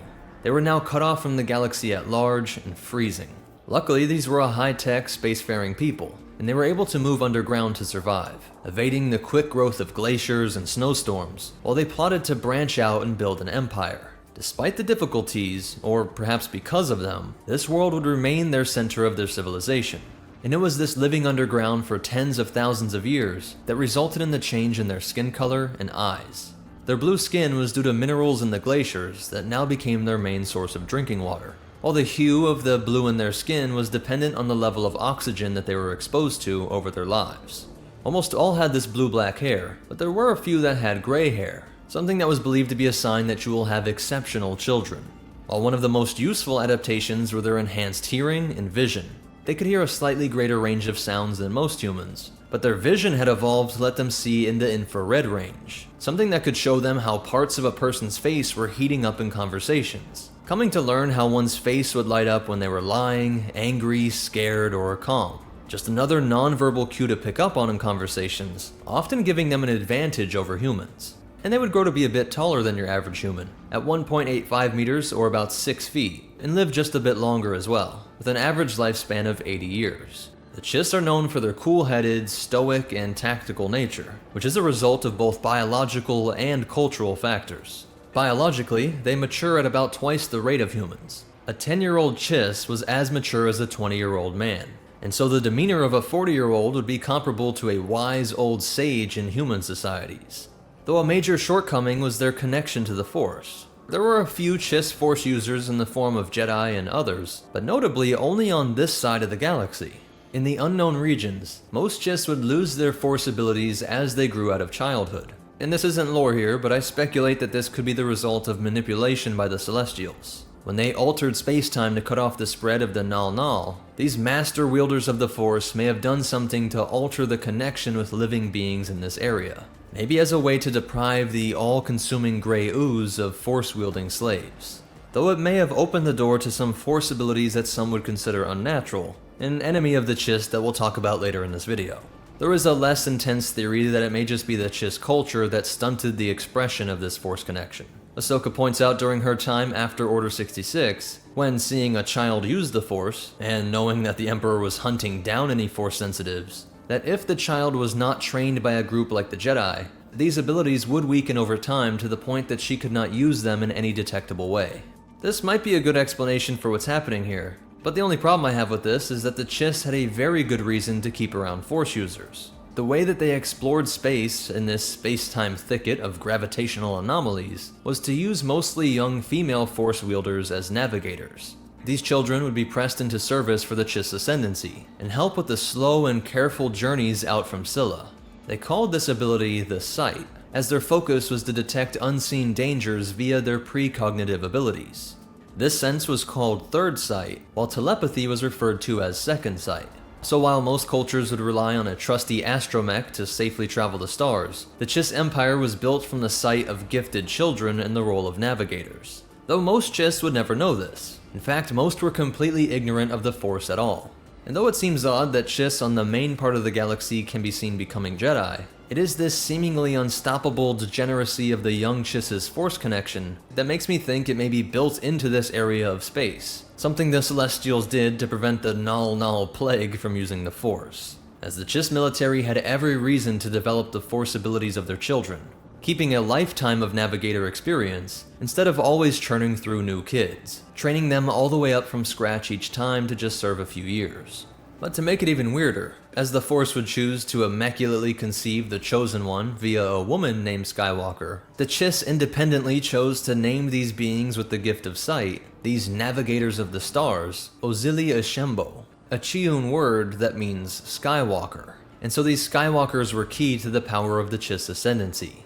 The Ascendancy was the name of their empire, which would come to conquer the homeworlds of several other species, as well as plant Chiss colonies on a number of lifeless worlds. It was ruled by the 9 ruling families, the leaders each being called aristocra. It should be noted that some later researchers during the New Republic era believe that these ruling families came to power after winning a civil war during that dramatic climate shift when Scylla was entering its ice age, a war that saw about half of the population eliminated. And though nothing in Chiss history mentions this, the Chiss are extremely secretive about their past, forbidding outsiders from seeing their accounts while admitting to having detailed records over tens of thousands of years. But no one but the ruling families can access them. There was at least a superficial democracy, with an elected parliamentary body from each of their 28 colonies. But the next step were governors appointed by the 9 families, and so those governors acted as gatekeepers, as they were the only ones to pass on legislation to the rulers. Each of the 9 houses would deal with different issues, such as justice, education, healthcare, science, and military. Because their society was a collectivist economy, House Sapla, the family in charge of logistics and redistribution of resources, became the de facto head of the Chiss civilization, with House Nurodu, the head of warfare, being a close second. When they met to make a decision, they tried to never use individual names, instead each wearing colored robes to distinguish each house, a practice that made the family seem timeless. No exceptionally great or exceptionally weak individual that would stand out in history. And while we're talking about names, the Chiss have a 3-part naming system. The first was their family name, while the second was their personal name, and the third was their occupation. Or if they were a member of those 9 larger families, the third one would be that overname, since it was almost always also your individual occupation. But these names could change over your lifetime based on major changes to your status. Thrawn's original birth name was Kaivu Ra Nuru, being named Ra and of the relatively small and poor colony family named Kaivu. When he rose through the ranks of the Chiss military academy, a man named Myth Urf Ianiko noticed the boy's genius and took him as a merit adoptive. One of the only ways for a Chiss to ascend out of this authoritative socialistic caste system, where he would go on to serve the military branch or House Nurodu. His name was now Myth Ra Nurodu. As the Chiss Expansionary Defense Force consolidated their strength in the unknown regions, they established alliances and lucrative trade networks with numerous species from countless worlds. With these people, they would speak the language Minisayat or Saibisti, trade languages that had been developed in the unknown regions that could be produced by almost all species, as their native language Sheun had syllables that were unpronounceable even by their human cousins. The first humans they met were the most remote of settlers on the fringes of the Outer Rim. Life always has a way of breaking through boundaries, and some were able to trickle through the celestial-imposed hyperspace thicket over millennia, having a handful of Chiss popping up on both the sides of the Old Republic and Sith Empire. But considering what we know of Thrawn's role with the Empire, I think it should be considered that many, if not all, were acting as double agents for the Chiss Ascendancy, with characters like the Chiss Jedi Nuru Kungurama, who conveniently dropped his Nurodu last name, and who, like Thrawn, was also serendipitously discovered by the Republic. While Thrawn was placed in exile to be discovered by the Empire, and to work his way up through the ranks of the military, Orama was picked up by the Jedi and rose through their ranks. Odd that such a series of events would happen on their own when it was already extremely rare for Chiss males to be Force sensitive. I think this was the work of the invisible hand of the Chiss Ascendancy, the ruling family that had learned from this abrupt bisection of the galaxy and the sudden onset of an ice age, that they needed to collect as much information as possible, always trying to understand all the variables in the galaxy at large to make sure they weren't blindsided again. A sentiment that leads to the stereotypical Chiss being defined by incredible self-control, intelligence, and a cold reasoning that planned out decades into the future. As they expanded their federation of planets, they also used automated drones to create a network of anchor points, similar to hyperspace buoys, but that could be used only by Chiss craft, with a fleet that was the closest thing out there to the strength of the Republic, with everything from carriers, destroyers, fighters and bombers, APCs and gunboats, with their troops possessing the most advanced tech in the region, like a cloaking armor device and Charic weapons, a weapon that was a sort of combination of slug rifle and blaster, combining a solid projectile sent along a beam of blue energy, compromising most shields or armor, which were only suited to block solids or beams, not both. and that could not be deflected by lightsabers. This is also the same type of weapon that made the Chiss capital ship's equivalent of a turbolaser, called the Mega Mazer artillery. So imagine just how devastating that would be on ships like a Venator or an ISD. The Chiss pride themselves on an appearance of cold logic and peacekeeping, avoiding any conflict, which is their true goal, but only on their terms. Every species that dealt with them felt an aggravating air of superiority coming off the Chiss, and in private, this was truly how the Chiss felt, that they were the stewards of the galaxy, especially in the unknown regions, the only society of adults, surrounded by all these other species that acted like careless, aimless children. And they went through great effort to make sure accounts of any conflicts were hidden. The Chiss would use biological weapons like a parasite bomb, as well as things like radiation bombs and the Chiss defoliator, all in an effort to bring worlds into line with the goal of the Chiss Ascendancy. Instead of the major conflicts like those that consumed the galaxy at large about every century, the Chiss went thousands of years without open conflict, due to the surgical precision of their special forces, and also a ton of espionage. Long ago, Chiss agents stole a holo map from the Sith Emperor in case our deal with the Empire went sour. It shows the coordinates to the Emperor's greatest secrets. Officially, we can't act on this.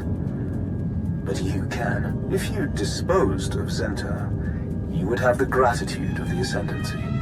I may even be able to broker an alliance. Forward to our partnership, Aristocrat.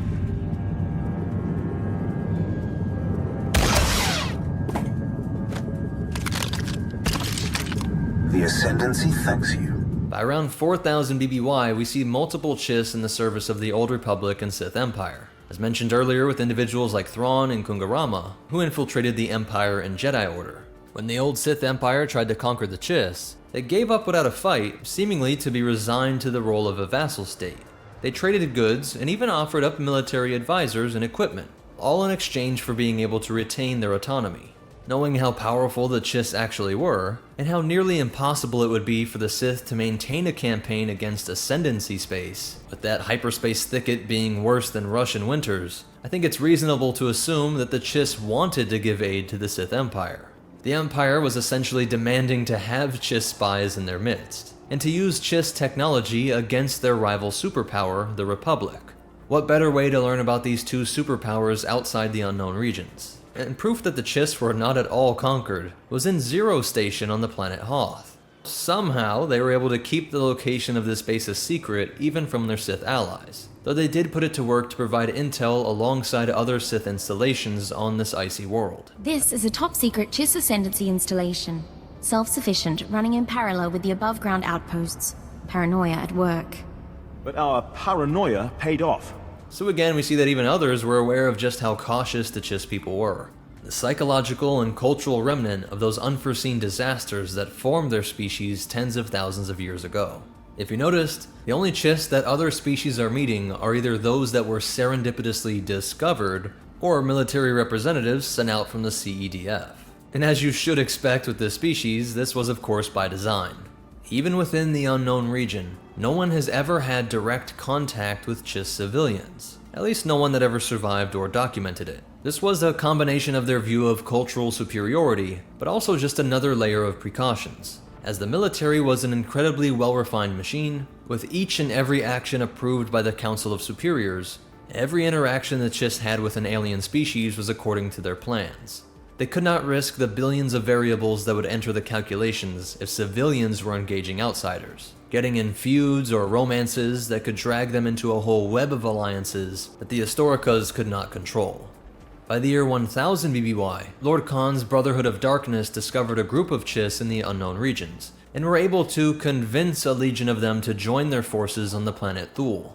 Again, likely they were spies trying to learn about this new Sith force. And this is the first time that outsiders would hear of the Chiss policy of avoiding initiating aggression or any form of preemptive strikes. Though it should be noted that throughout Chiss history, just entering into Chiss space was seen as an act of aggression, and some within the military approved strikes against any violating vessel.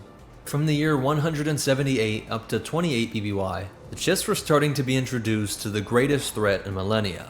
Though this is a spot where legends and canon will differ in details like names and dates, but notice in their core these are very similar threats. Legends say that a race considered to be simple barbarians, the Vagari, seemingly out of nowhere, were becoming more aggressive, and were raiding closer and closer to the Ascendancy's borders. This was the first sign of the coming invasion of the Yuuzhan Vong, the extragalactic force that would conquer the entire galaxy in years to come.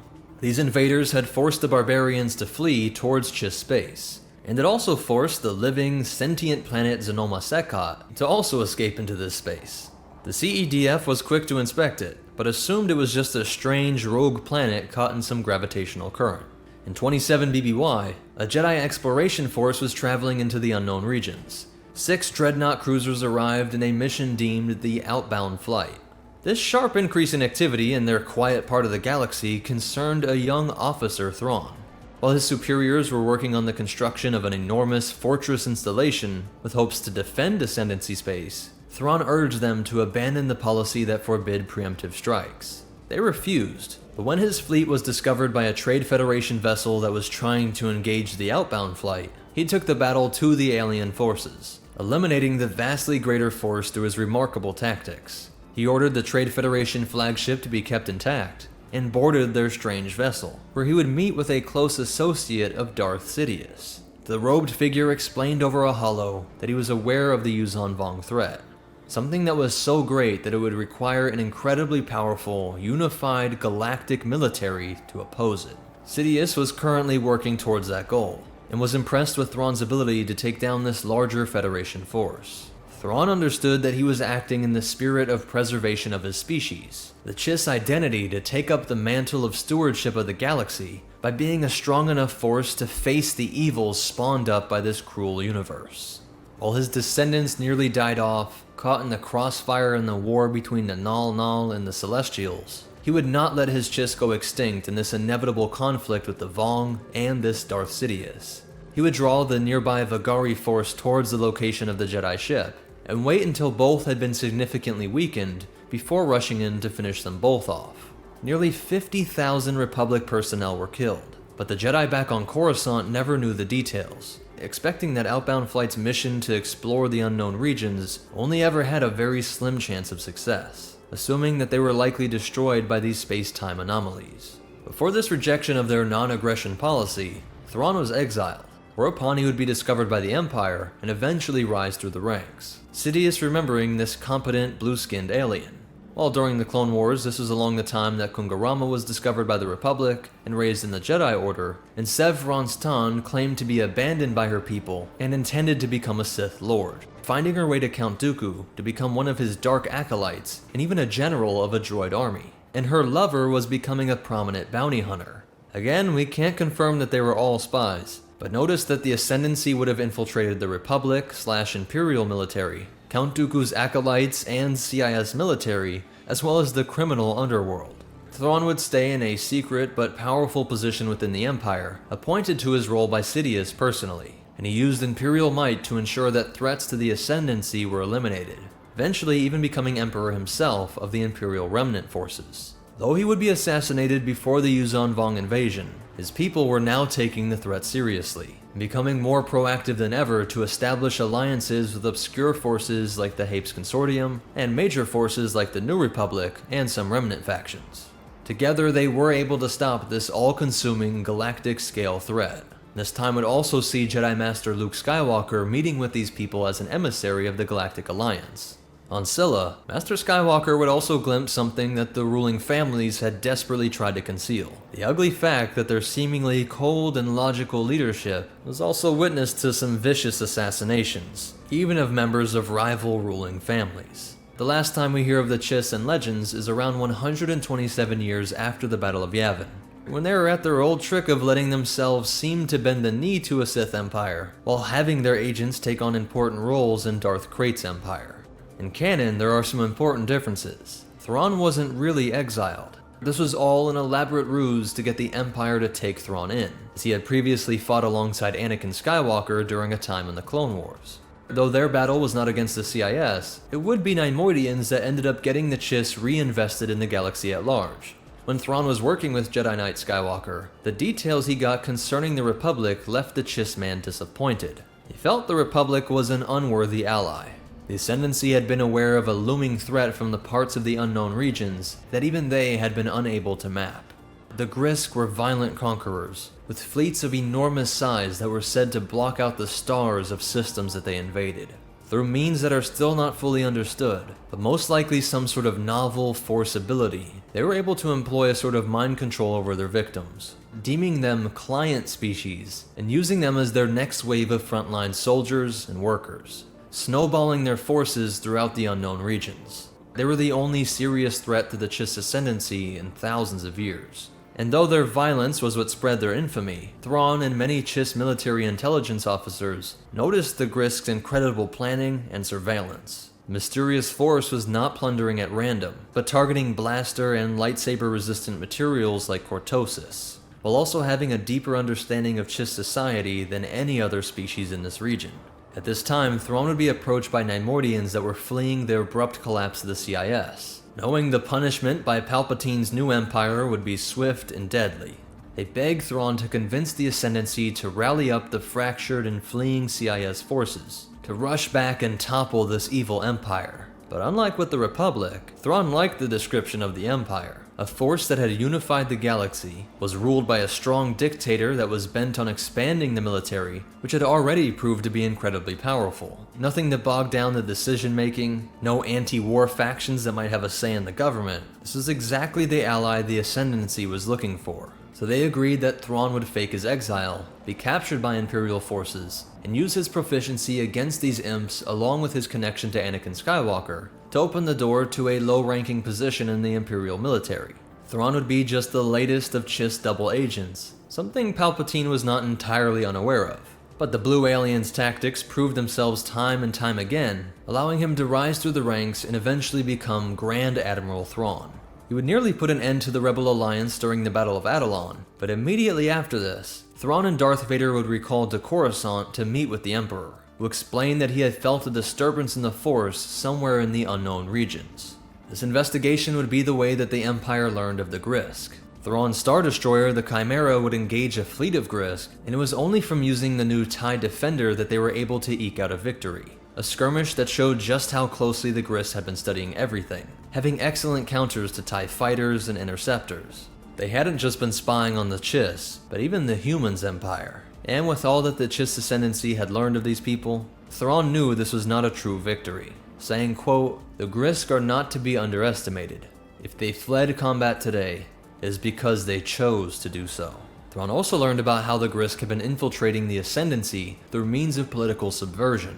For the first time in history, at least within the records allowed to be viewed by those of Thrawn's level, one of the populations under Chiss rule was being manipulated by an outside force. The Chiss were laying the seeds of disagreement within the ruling families. These people were an alien virus that emerged from the depths of the unknown regions that now might lead to a civil war within the Ascendancy, and one which eventually would spread to challenge the Empire as well. After another skirmish, this time over the planet Batuu within the western reaches, Thrawn could read the writing on the wall. He knew his people would have to act as a bulwark against the Grisk, saying to Vader, quote, "The invasion is coming, Lord Vader, but I have now bought the Empire time to prepare." Thrawn believed that this species posed an existential threat to life in the galaxy. All might become mind-controlled slaves to the Grisk, and he knew that this fight might mean the end of his civilization, but that the Chiss species' only hope for survival was to build up this strong empire on the other side of the rift. A rift that separated these blue-skinned, red-eyed people from their distant human cousins. These peoples, a Chiss-led empire and a human-led empire, would have to unify in this inevitable battle. So that's it for the story of the Chiss species, but you definitely want to hear these cool facts and behind-the-scenes stuff. I just want to explain this again just in case it was a bit confusing, but the Force-sensitive navigators that the Chiss used allowed you to travel through the maze of space-time anomalies quicker. I worry people might have been confused how there was any travel past the rift caused by the Celestials, but it wasn't that it was impossible, just incredibly complicated. For example, the Skywalkers, or Ozili Ashembo, cut travel time from what should be months down to just days or even hours. So it could be done by others, it would just take an incredibly long time. So that's how some merchants on the most outer regions of the Outer Rim occasionally dared to explore these regions, and how other species came in and out of this region over millennia. This concept of supernatural navigators is similar to the guild navigators in the Dune universe. The psychoactive drug spice gives them mental powers that aid in space travel. The Chiss species was first introduced through Thrawn in the novel Heir to the Empire back in 1991. The idea that their force powers diminished as they enter adulthood is a new canon concept, but there were always only very few Chiss force wielders. Only the Dark Acolyte under Dooku, Severon's Tan, and 3 Jedi, Intari Awelos, Kung Arama Nurodu, and Daz Ranos. An early design of Agent Kallus shows that he could have been a Chiss, but I agree with the Rebels team that this might have been a bit much. The fact that Thrawn was a Chiss that rose so high in the Empire, and was the only one we see, really adds to his mystery. I think it would have been odd if there was another Chiss in the story of the Rebel series. Author Timothy Zahn says that on top of the already 4 new canon books made revolving around Thrawn, he hopes to be able to expand more on the Grisk invasion in future material. And one of the coolest attentions to the lore was in the game Jedi Outcast, when Kyle Katarn meets a Chiss bartender on the world Nar Shaddaa, and we can see that he's struggling with Galactic Basic, as the Chiss native tongue is very different. Yes, out of sight, out of mind, says us. And it's all strictly legit, right? As legitimate as anything on Nar Shaddaa. And then there's also Iram Radiq from the novel Maul Lockdown. Radiq was a weapons designer that operated from within the most notorious prison in the galaxy, Coghive 7. 11 years before the Clone Wars, Sidious sent Maul in with the goal of identifying this mysterious figure, who was revealed to be so powerful that he had his hands on a nuclear device. And this is a bit of my own insight on this, not strictly lore, but almost every Chiss can be seen as spying on the society from the other side of the rift. Notice that the Chiss we see in the galaxy at large are always at extreme ends of society. A respected Imperial Admiral, a Jedi or Sith, and criminals. I see it like this. The Chiss Ascendancy wanted to see how strong those powers are, learn their operations firsthand, but also see the weaknesses of those powers. How strong are the Jedi and Sith really? How about the Republic and Empire? How much disorder or corruption is there? That side is tested via the various bounty hunters we see over time, and beings like that bartender, which might not seem like much, but he's soaking up stories from all of the criminals that poured through the cantinas of the crime capital of the galaxy. A perfect way to get the story from that end. Or infiltrating the most secret prison facility and trying to arm various groups like the Bando Gora. How long could you get away with that? Painting a fuller picture of the state of affairs, as they're collecting information on the success or failure of bribes. Is the Empire cracking down harder, or is crime booming, and maybe that strong dictatorship was just an illusion? The best way to find out is to have ears in the Republic/Empire, but also within the criminal world. Exactly what you'd expect from the species that managed to claw out their own empire in a part of the galaxy that was sacrificed and cut off. A people shocked by unpredictable events, that from then on out were driven to gather the most data available to understand all the variables at play in order to bring about their ascendancy.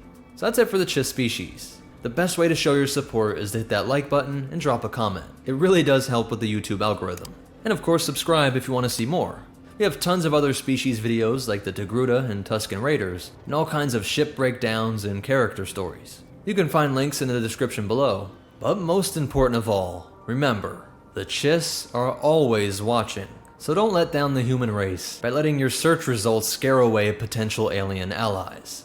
And the Force will be with you, always.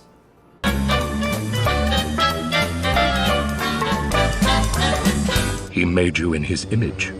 You're a product of Bith science.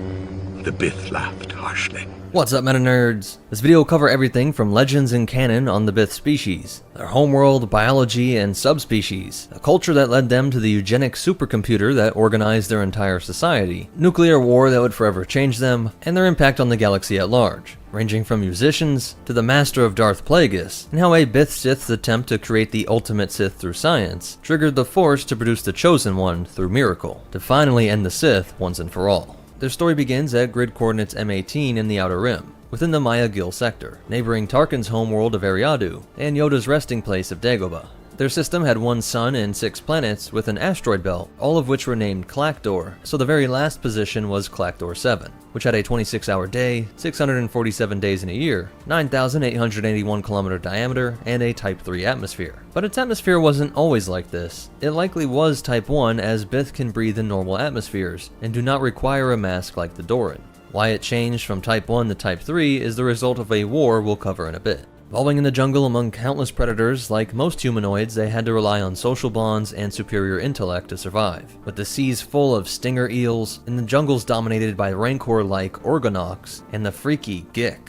As society advanced, they domesticated some animals, like the gik, milking these gross sacks for their oil, which was found to have great healing properties. This creature was so odd and powerful, it would become famous across the galaxy as a hollow monster in the game Zabrak. And from their earliest memories, these people loved music, as the jungle sounds were filled with singing birds, the unique hoot bat, and puffer turtle, which would scare off predators by filling up its large bladders, and shouting out a sound that was like a low note on a bassoon. Something Figrin D'an worked into some of his songs, along with other animal sounds calling back to home, something that all species liked, but was especially meaningful for homesick Bith.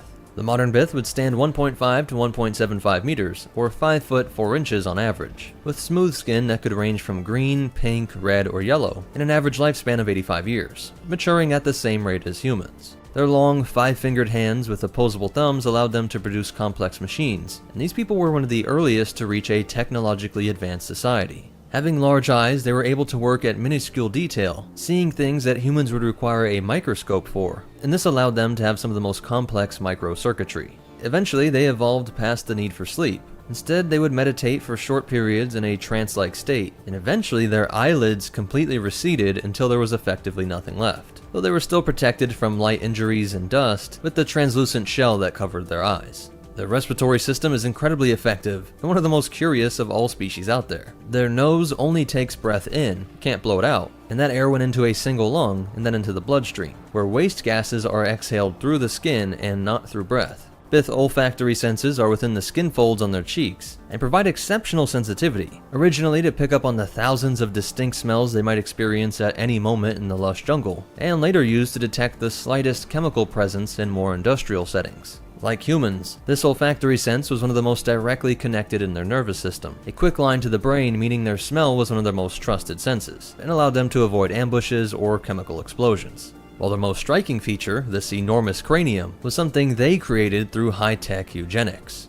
A relatively recent creation, though still well established by the first contact with alien species, their entire society was managed by complex artificial intelligence programs, especially for procreation. If you wanted to be a parent, you would enter your DNA sample into the CMS, or Computer Mating Service, which matches it up with the opposite sex. The CPs, or child pairings, are presented, showing a list of your optimal pairings. It allowed for the flexibility of choosing from a list of candidates, as this became so refined that the outcomes were considered equally likely of positive outcomes, and everything from birth defects to laziness were made a statistical impossibility. And most important of all, that this offspring would at least have a greater IQ than its parents, with responsible parents shooting for an entire standard deviation greater. Most species would see this as creepy and incredibly dystopian, but its results did work to accelerate their society into one that produced incredible works at all levels, from art, music, and philosophy, to fusion reactors and faster-than-light travel. But while their society seemed enlightened and post-scarcity in all ways, there is an incredibly dark aspect to the CMS, other than the obvious lack of love being a factor, and that they are just obeying a computer program. Besides that horror, what is worse is that the governments at power that implemented this forever denied a return to a more natural means of reproduction. After all these millennia of selecting only for the most socially beneficial biological traits, allowing their equivalent of sperm and eggs to be sent into the CMS incubation stations for optimal breeding environments, while also allowing the Bith to stay an active and productive member of society, like their eyelids, their sex organs withered over the generations, to the point that the males only have this one big head, nothing visible down under, and the females no longer had a functional womb. Needles would painlessly extract the required matter from both sexes to make their designer babies. The Bith birthing process no longer required that barbaric and bloody process of their ancestors. Their whole society was perfectly pain-free. Over a year, you and your spouse would have moved in together, and since the computer took in all kinds of matchmaking criteria based on your personality and interests, you probably felt like the AI gave you your soulmate. And after this year, a droid unit would deliver the baby right to your door. It is likely some Bith questioned this system, and perhaps a concerted effort to use this same high tech could have found ways to reverse this state to get their reproductive organs back. But as it is, at least publicly, most Bith are proud of the CMS, while many species saw their history as a powerful warning. Recorded history on Clactor 7 goes back millions of years, and is currently covered in various city-states, which did war with each other in the distant past, but eventually there was a general global peace. War being so ancient and primitive of a concept that it was hard to grasp, like the idea of spirit worship or magic powers. It was hard to see how people back then could think that war actually produced results, as they were now ruled by the government assembly, which was based in the city that came to be recognized as this planet's capital, Weogar. This city was likely chosen because it was already the cultural capital of the world, housing the Porgom Musical Performance Hall. And though far off from the core, it was relatively easy to get here with the creation of the Rima trade route circa 5500 BBY. Biths spread through most corporations, universities, and arts, and during the Old Republic era, they were one of the most common species along with humans and Twi'leks. Many of them were detected by the Jedi Order as being Force-sensitive, but there doesn't seem to be a direct correlation to IQ and Force powers. Some highly advanced people have a lower percentage of Force-sensitives. Some simpler species are immune to Force tricks, while others are especially weak, and some have no Force connection at all, while some animals can manipulate the Force just for hunting. It's one of the true mysteries, and keep that in mind when we look at Plagueis and Tenebris at the end. These people would often be under Sith Imperial rule during the Old Republic, though not always. But no matter who claimed their sector, they always provided so many goods and services that neither force hoped to get them on their bad side. During the Brotherhood of Darkness's reign, their world would again be outside of Republic rule, but they still saw no real violence, though they made sure to play a bigger role after the Sith were believed to be completely eliminated, and hoped for galactic peace with the Ruusan Reformations, where the Republic dissolved their military in 1000 BBY. But 700 years later, Clactor 7 would be changed forever.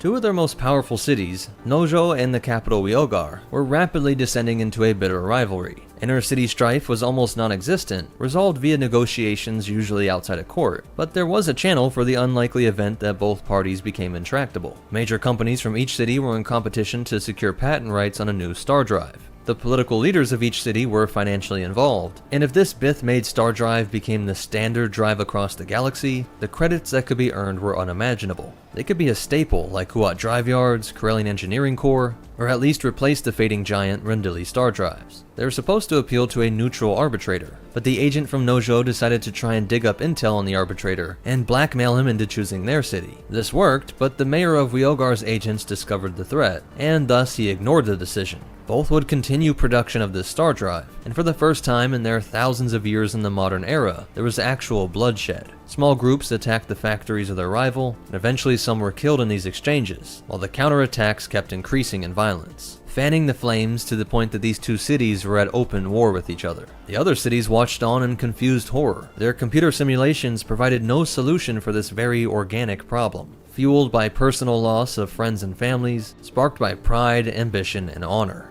Nojo leadership thought that with the official legal favor, they should just put an end to this, and then worry about patching up their relationship with the other cities. They launched a bioweapon on Weogar that killed 90% of their population. As insane as this was, that number was too low. The leadership of Weogar felt abandoned by their global government, and they would not make the same mistake as their rivals. In a twisted way, they also hoped to prove that they were the true technological power and truly innovative city-state. They unleashed their remaining arsenal of experimental weapons, and were believed to reach a 100% kill rate. Nojo was no more. But this weapon had global effects as well. Some warheads contained gene-altering bioweapons, others were ancient forms of nuclear radiation, and all of it was picked up by the powerful winds, and before long, the entire atmosphere was polluted. Within a few generations, their homeworld was unrecognizable. The other cities had to completely shift their entire economy towards constructing protective bubbles. Clactor was now covered in disparate domed islands, many in isolation from each other, and no one could step outside without hazmat equipment in this Type 3 atmosphere. And the wildlife that survived was rapidly altered by the gene-modifying viruses and radiation, creating a hellscape that cut these cities off from natural resources, from food to mines. Almost everything they consumed now would come from off-world trade. The people who hailed tech as their savior and provider for their civilization were nearly made extinct by their high-tech capabilities. And it destroyed the image of a perfectly planned global society of peace and productivity. Once strong and independent, all life at home was dependent on alien imports, and each generation moved out into the galaxy at higher and higher rates. Many cities became ghost towns, and some thought they were literally seeing ghosts in the epicenter of Nozo. These odd-looking beings were called the Yabith, or Ghost Bith, and it was believed that this city must not have been completely killed off. that these mutated Bith were the descendants of those warmongers that fired that first missile. And now living in the fallout, these Yabith were the opposite of Bith. They were physically powerful, but had poor eyesight and were prone to violent outbursts. But they were still intelligent enough to try and make good with their Bith brothers, and did take some responsibility. They tried their best to earn their forgiveness, but they would never again see global peace, and the Yabith would eventually all but abandon their homeworld to colonize Clactor 4, naming their capital New Nojo, and devoting their bioengineers to try and stabilize their genome, feeling the need to turn to tech to fix the problems it caused, and hoping not to repeat their fate. Though this city would become a thriving trade port, even alien outsiders came to look down on the Ghost Bith, likely because of their outbursts, and they never did fit into the galactic community, usually always staying in the fringes of society, from the deep lower levels of Coruscant to Nar Shaddaa and Tatooine. As the years went by, the Bith were horrified to find another mutated branch. The Aelagar were so devastated by the fallout that though you could still see that large cranium, they were literally blown back into the Stone Age. They only lived in remote pockets, and were theorized to be the descendants of the smaller mining communities and Bith that were outside of the major cities. Language was rudimentary, they hunted and gathered, and their only notable cultural creations were symbolic representations of myths and tracking of their ancestry in the form of tied knots. Since all this went down around 300 BBY, the following 3 centuries would see vocal Senate members that pushed for peace, hoping to use their sharp minds as negotiators and pointing to their home as a warning. A tour of Clactor usually helped to scare leaders straight, though they were well aware that the corruption in the Senate helped to fuel so much animosity, and in the final decade of this hallowed institution, Bith senators found themselves being called separatists. They disagreed as they hoped for unity, but they did feel that if systems wanted to withdraw from the government, they should be allowed to do so, and hoped that they would do so peacefully. Without knowing Count Dooku's secret Sith plot, it is very easy to see the events of Geonosis as favorable for the newly formed Confederacy of Independent Systems. The Jedi Order had an ill-defined role in the Republic, and were constantly looking like a military branch. Then out of nowhere they pop up with an entire army, and scramble it all the way out to the Outer Rim, to launch a rescue mission because some Jedi and a senator were caught committing espionage on an independent world. The Bith saw that the Senate was being controlled more by fear and bloodlust than logic and goodwill. The CIS army was just the local defense forces that only existed in the first place because of the Republic's inability to police its territories. So most Bith saw siding with the CIS as the obvious choice. But even if they didn't, the choice would have been made for them, as their location in the Outer Rim had them surrounded by separatists. As Thal Kassar would tell Anakin after the human said that his species was on the wrong side, he said, quote, Clactor 7 had little choice. The Separatists were offering unrestricted access to hyperspace routes, better deals on trade goods, no interference. Most saw the CIS as equally flawed at worst, but they quickly came to hate the new empire. If you asked an Imperial officer, these Bith were just barely humanoid, and though some humanoids like Thrawn could advance, the Bith love of pacifism was itself a form of treason against Imperial ethos, so Imperial overlords would be put over them to keep the tech pumping, and make sure it stayed out of rebel hands. Many Bith would revitalize an older form of Bith language that focused on using numerical and symbolic meanings to create a code talk that was easy for them to speak in, but utterly confusing if you didn't understand their culture and idioms, and if you didn't have the raw brain power to crunch numbers on the fly. It works something like this. If it happened on Earth, you could work in an idiom, a rebel asks you where to find his contact, and you say, oh, he's under the weather. Imagine there was a statue of Zeus in the city, a weather god, and in their mythos you know that the day is masculine and the night is feminine, but also the numbers of the words in the idiom let you know the time. So you will meet your rebel spy during the day, he'll be standing under the Zeus statue at 5:37 p.m. The big brain Bith were able to process conversations like that so smoothly that the Imperials never cracked this or even suspected it. A defected TIE bomber pilot turned X-Wing pilot Red 9, Nozo Natan, would lead the liberation effort on Clactor. A humanitarian effort, but surely a very practical choice as well. This did prove successful, and was just months before the Battle of Yavin. They would prove powerful allies during the next 4 years, but after Endor they wanted to stay independent for some time, but finally became convinced by the Hapan's enthusiastic support for the New Republic. The city-states agreed to again form a global unified government and send off their new senators. Their world would prove valuable during the Thrawn campaign, though they would not be affected by the Yuuzhan Vong War. Its attempt at revival also saw them reclaim some cultural recognition as well. The Pergam Musical Performance Hall, despite being in the Outer Rim, was a rival to the galaxy's opera house in the upper levels of Coruscant, and prized itself on selling out 2-week shows of all sorts of instruments, from cultures all across the stars, having no snobbery, you just had to be the greatest at your craft. Surprising famous acts included a Gamorrean singer, and a percussion group that evoked sounds from hundreds of species and instruments, but also the infamous riot caused by the Wookiee artist Warrock. All music is a form of emotional manipulation, so he figured he could make a piece of music so dialed into the audience's brainwave patterns that your piece could act like a sort of mind control. He decided to test this on the Bith live on the Pergam stage. And it worked better than anyone could imagine, maniacally laughing as he watched the Bith audience get whipped up into a frenzy. The Pergam riot spilled into the streets, and reports struck everyone with fear of another unstoppable escalation that would end in global war. But it quickly fizzled out. Warrock was arrested, and unsure of what laws to keep him on, they decided on just escorting him off-world and banning him forever. And the last thing I wanted to touch on are the often overlooked origins of Darth Plagueis. The Mun, born Higo Damask, was a product of Bith eugenic science. See, Darth Plagueis' master was Darth Tenebris, a Bith trained in the Bane line of Sith, who had a CMS program that he could use to study the potential pairings of not just Bith, but other species too.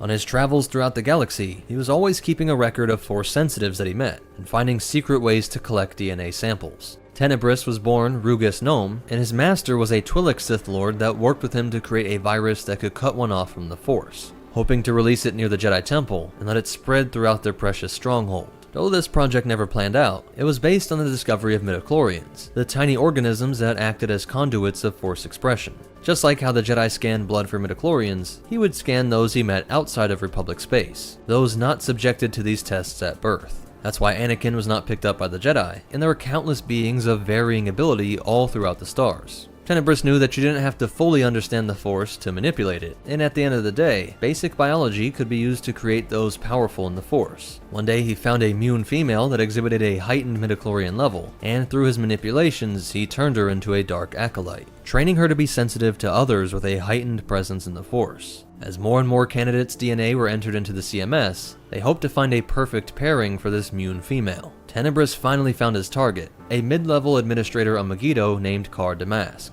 This man was courted by the female Mun acolyte, and Tenebris would develop a friendship with him in the Bith's public persona as Rugus Nome, a renowned wealthy ship designer.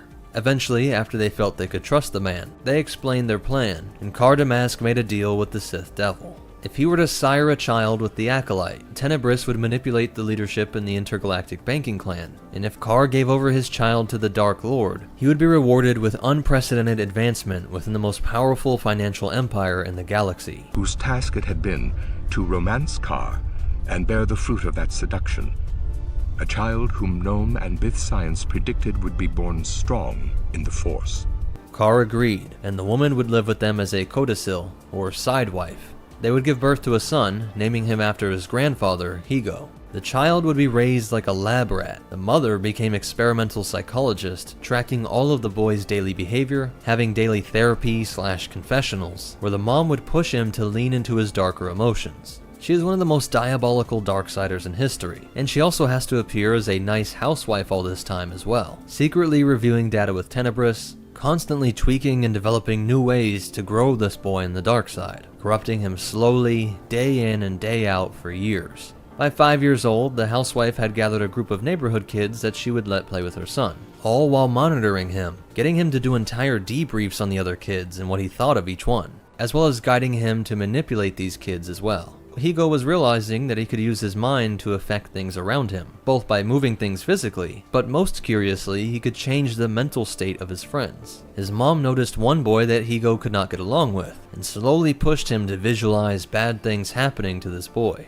Eventually the day came where Higo was so angry with him that he focused on trying to make the boy walk to the window, and calling on his hatred, he used the Force to make the boy jump, falling several stories to his horrific death in the courtyard down below. The community was rocked, and the mom made it seem like it was just an accident, that in the split second she wasn't watching him, the rambunctious boy got out of sight and must have been trying to imitate some holovid heroes. Higo was a bit shaken by this as well, but his mom said that she knew he used his powers, and revealed that she had these powers as well, that they were special and above these simple people, but he must learn to keep these powers a secret. Shortly after this, Rugus Nome arrived at the Damask home, and Karr agreed to honor his deal, letting his son walk away with the Sith Lord. With a nod toward Nome, he said, "In truth, and in ways that you will eventually come to understand, you belong to him."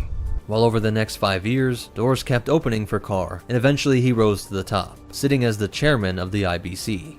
The Bith Dark Lord prized his unholy creation, would name him Darth Plagueis, and teach him in the Sith science. Some of it was surprisingly mundane and practical, tied to Tenebris's unique plan to destroy the Jedi, hoping to use computers and social planning to provide for everyone's needs across the entire galaxy. He hoped that once all these practical needs were met, appealing to the Jedi Order would be obsolete.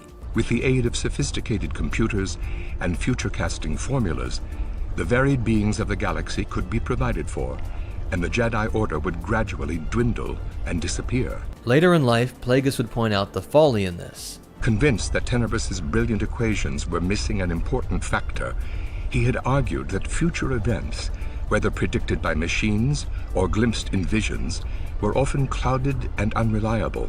Peace and plenty seemed like a good thing, but Plagueis understood his master's darker purpose, to cut the Force out of people's lives, something he knew the Force would not idly stand by and allow. So if the Force intended creation to have chaos and evil, Plagueis would be the lord of it all. After Plagueis killed his master in typical Bainite Sith fashion, he was not aware that Tenebris had already mastered the creation of maxi-chlorians. The Bith believed the key to immortality was through altering midi-chlorians, and while the midi-chlorians would obey the will of the Force and abandon their hosts to return to the living Force and find new hosts, Tenebris created a retrovirus, likely inspired by the work of his own late master, which, though it did cut off the ability of precognition in the Force, the converted organisms, which he dubbed maxi-chlorians, were now stuck in the host. Though immune to dying from old age, he was killed by his apprentice, though his consciousness was retained, and like how a living Sith could pop in people's minds, he would monitor Darth Plagueis, only to be disgusted by the Dark Lord's plan for the galaxy, seeing that it would result in a backlash by the Force that would destroy the Sith.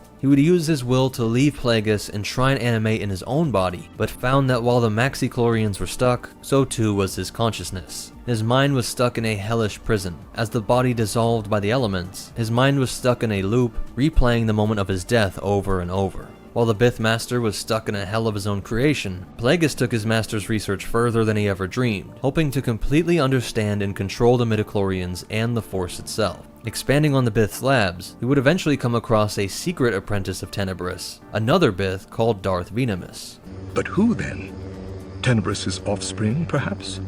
Some spawn grown from his genetic material in a laboratory? When Venemus became the second Bith Sith the Mun had bested, he was captured alive and brought into Plagueis' lab, floating unconscious in a Bacta tank next to another tank that contained a Yinkori. This species was Force resistant, and so along with his highly Force-powered Sith, his experiments in the Force threatened the fabric of reality itself. In response, the Force struck back in the form of Anakin's birth. The Sith were to be finally destroyed. Where they hoped to dominate through scientific power, the Force would vanquish them through the power of miracle. So that's it for the Bith breakdown. As for cool facts and behind the scenes stuff, the original name was to be Sikmu, a phonetic anagram for music. Their costume was created by Doug Beswick, who also played the role of Valyrian Karn. Most of this info comes from role-playing guides, the Atlas and Guide to Species, and the Darth Plagueis and Labyrinth of Evil novels. But most important of all, remember, unpredictability is a force of nature, and the Force will be with you, always.